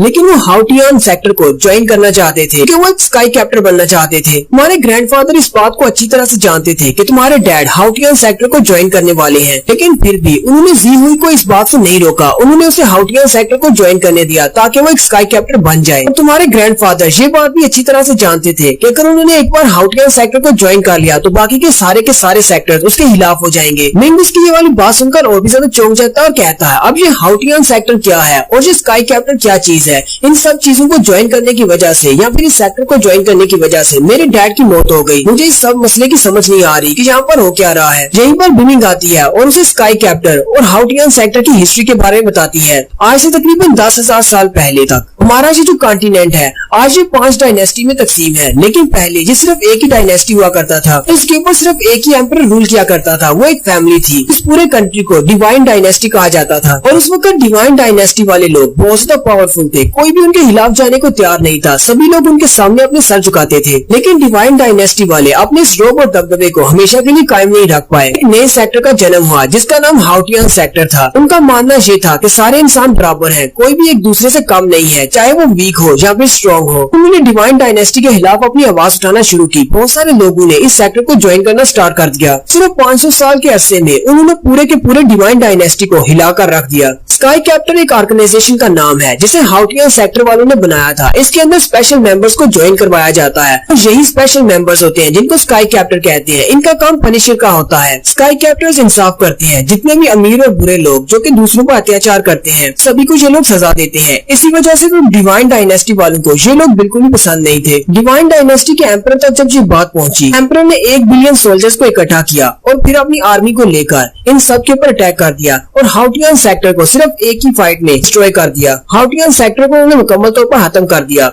डिवाइन डायनेस्टी वालों को तो ऐसा ही लगा था, लेकिन हाउटियान सेक्टर के कुछ लोग अभी भी जिंदा हैं, जो कि अभी भी छुपकर स्काई कैप्टर का काम कर रहे हैं। हाउटियन सेक्टर तो डिस्ट्रॉय हो गया, लेकिन डिवाइन डायनेस्टी के भी बहुत सारे सोल्जर्स मारे गए, जहाँ तक कि एम्परर हुड भी बहुत ज्यादा जख्मी हो गए। एम्परर के जख्मी होने के बाद सारे लॉर्ड्स ने उनके खिलाफ बगावत कर दी। सिर्फ 5 अलग अलग डायनेस्टीज बन गई। मिंग कहता है तो तुम्हारे कहने का मतलब ये है कि ये सारे के सारे लोग हाउटियन सेक्टर वालों से बहुत ज्यादा डरते हैं, इसी वजह से इन्होंने डैड को मार डाला क्योंकि वो हाउटियन सेक्टर को ज्वाइन करना चाहते थे। जिंग के डैड उसे कहते हैं हाँ तुमने बिल्कुल ठीक कहा कि ये जितने भी सेक्टर्स और क्लैंस हैं वो सारे के सारे हाउटियन सेक्टर को बीस्ट की तरह मानते हैं, यानी कि उनको बहुत ही बुरा समझते हैं। और सभी सेक्टर में स्टूडेंट्स लेने के लिए एक कंडीशन लाजमी होती है, अगर आप लोग हाउटियन सेक्टर के किसी मेंबर को मार देते हो तो आपके एक स्टूडेंट को हम लोग अपनी फैमिली में ले लेंगे। मिंग और भी ज्यादा गुस्सा आ जाता है और कहता है तुम्हारे कहने का यही मतलब है कि दादाजी ने मेरे डैड को हाउटियन सेक्टर को ज्वाइन करने से नहीं रोका, सिर्फ इसीलिए क्योंकि कल को वो इसकी बलि देकर अपने एक बेटे को बड़े क्लैन का इनर डिसाइपल बनवा सकते हैं। जिंग के डैड से कहते हैं हाँ तुम बिल्कुल ठीक समझे हो, मेरे हाथ से जो हादसा हुआ था यानी कि मास्टर हांग की मौत सिर्फ एक हादसा था, उस सब का इससे कोई भी ताल्लुक नहीं है। तुम्हारे दादाजी वैसे भी तुम्हारे डैड को मारने वाले थे। मिंग अपने अंकल को गले से पकड़कर ऊपर उठा लेता और कहता है चलो मुझे जल्दी से बताओ ज़ीशेंग ने कौन से क्लैन को ज्वाइन किया है। जिंग के डैड उसे बताते हैं उसने टियानी सेक्टर को ज्वाइन किया था। ऐसे तुम्हारे डैड मरे थे, तुम्हारे डैड की मौत के कुछ ही दिनों के बाद वो यहाँ से चला गया था, उसे वहाँ पर तकरीबन 4 साल हो गए हैं, अब तो वो उनका एक इनर डिसाइपल बन गया होगा। मिंग ने अपने अंकल को गले से पकड़ा होता है, उसके अंकल उसे कहते हैं मैंने तुम्हें सारी बात बता दी है, तुम्हारे डैड की मौत में मेरा कोई भी हाथ नहीं था, अब प्लीज मुझे छोड़ दो, मुझे मत मारना। मिंग उसको नीचे की तरफ फेंक देता और कहता है चलो फिर ठीक है। जिंग के डैड भी काफी खुश हो जाते हैं, चलो शुक्र है इसने मेरी जान बख्श दी। लेकिन साथ ही मिंग उसे कहता है मुझे ये बताओ मेरी मॉम कैसे मरी, मेरे डैड को तो दादाजी ने मार डाला, मेरी मॉम की मौत कैसे हुई। जिंग के डैड उसे कहते हैं जब तुम्हारे दादाजी ने तुम्हारे डैड को मारा तो वो इस सदमे को बर्दाश्त नहीं कर सकी क्योंकि वो तुम्हारे डैड से बहुत ज्यादा प्यार करती थी और उन्होंने खुद ही अपनी जान ले ली। मिंग चिल्लाकर कहता है अपनी बकवास बंद करो, मेरी मॉम ऐसा कभी भी नहीं कर सकती क्योंकि मैं उस वक्त बहुत ही छोटा था, वो अपने एक छोटे से बच्चे को छोड़कर अपने प्यार की खातिर अपनी जान नहीं दे सकती, वो किसी की बीवी नहीं बल्कि एक माँ भी थी। मिंग उसे कहता है चलो जल्दी से बको, मेरी मॉम की मौत कैसे हुई थी, अगर तुमने मुझे नहीं बताया तो मैं तुम्हें जरूरी मार डालूंगा। मिंग ने अपना पाँव उसकी कमर के ऊपर रखा होता है और वो ऊपर से उसे दबा रहा होता है। उनके डैड उसे कहते हैं अच्छा ठीक है रुको मैं तुम्हें बताता हूँ, तुम्हारी मॉम की मौत तुम्हारे छोटे अंकल की वजह से हुई है, यानी कि जियोंग के डैड की वजह से, क्योंकि तुम्हारी मॉम बहुत ज्यादा खूबसूरत थी और जियोंग के डैड वो हमेशा तुम्हारी मॉम के ऊपर गंदी नजर रखते थे। तुम्हारे डैड की मौत के बाद तुम्हारी मॉम तुम्हें यहाँ से लेकर जाना चाहती थी, वो यहाँ से जी फैमिली को छोड़कर जाना चाहती थी क्योंकि उन्हें पता था कि उनके साथ कोई ना कोई हादसा हो सकता है, लेकिन जिले ने उन्हें रोक लिया। जियोंग के डैड ने तुम्हारी मॉम के साथ बदतमीजी की और उसका रेप करने की कोशिश की, लेकिन तुम्हारी मॉम ने अपनी इज्जत बचाने के लिए अपना सर दीवार के साथ मारकर खुदकुशी कर ली। मिंग की बात सुनकर बहुत ज्यादा गुस्सा हो जाता है और एक जबरदस्त चीख मारते हुए अपना पाँव ऊपर उठाता है और उसे कहता है तुम सब लोग अपने आप को इंसान कहते हो, और साथ ही उसके सर पे अपना पाँव मार देता है। मिंग कहता है तुम सब लोगों ने मेरे फादर को मार डाला, मेरी मॉम का रेप करने की कोशिश की, मैं तुम सब लोगों को मार डालूंगा, मैं जी फैमिली के एक भी मेंबर को नहीं छोड़ूंगा, मैं अपना बदला लूंगा। वो उसके सर के ऊपर इतनी बार पाँव मारता है कि वहाँ पर ब्लड ही ब्लड हो जाता है, वो उसको मार देता है। जिंग के फादर यहाँ पर मर जाते हैं। नेक्स्ट एपिसोड में देखेंगे क्या मिंग वाकई में पूरी की पूरी जी फैमिली को मार पाएगा और अपनी मॉम और डैड की मौत का बदला ले पाएगा या नहीं। इस एपिसोड का यहीं पर एंड करते हैं। एक्सप्लेनेशन अच्छी लगी तो कमेंट करके जरूर बताइएगा। चैनल को सब्सक्राइब कर दे, वीडियो को लाइक और शेयर कर दे। शुक्रिया।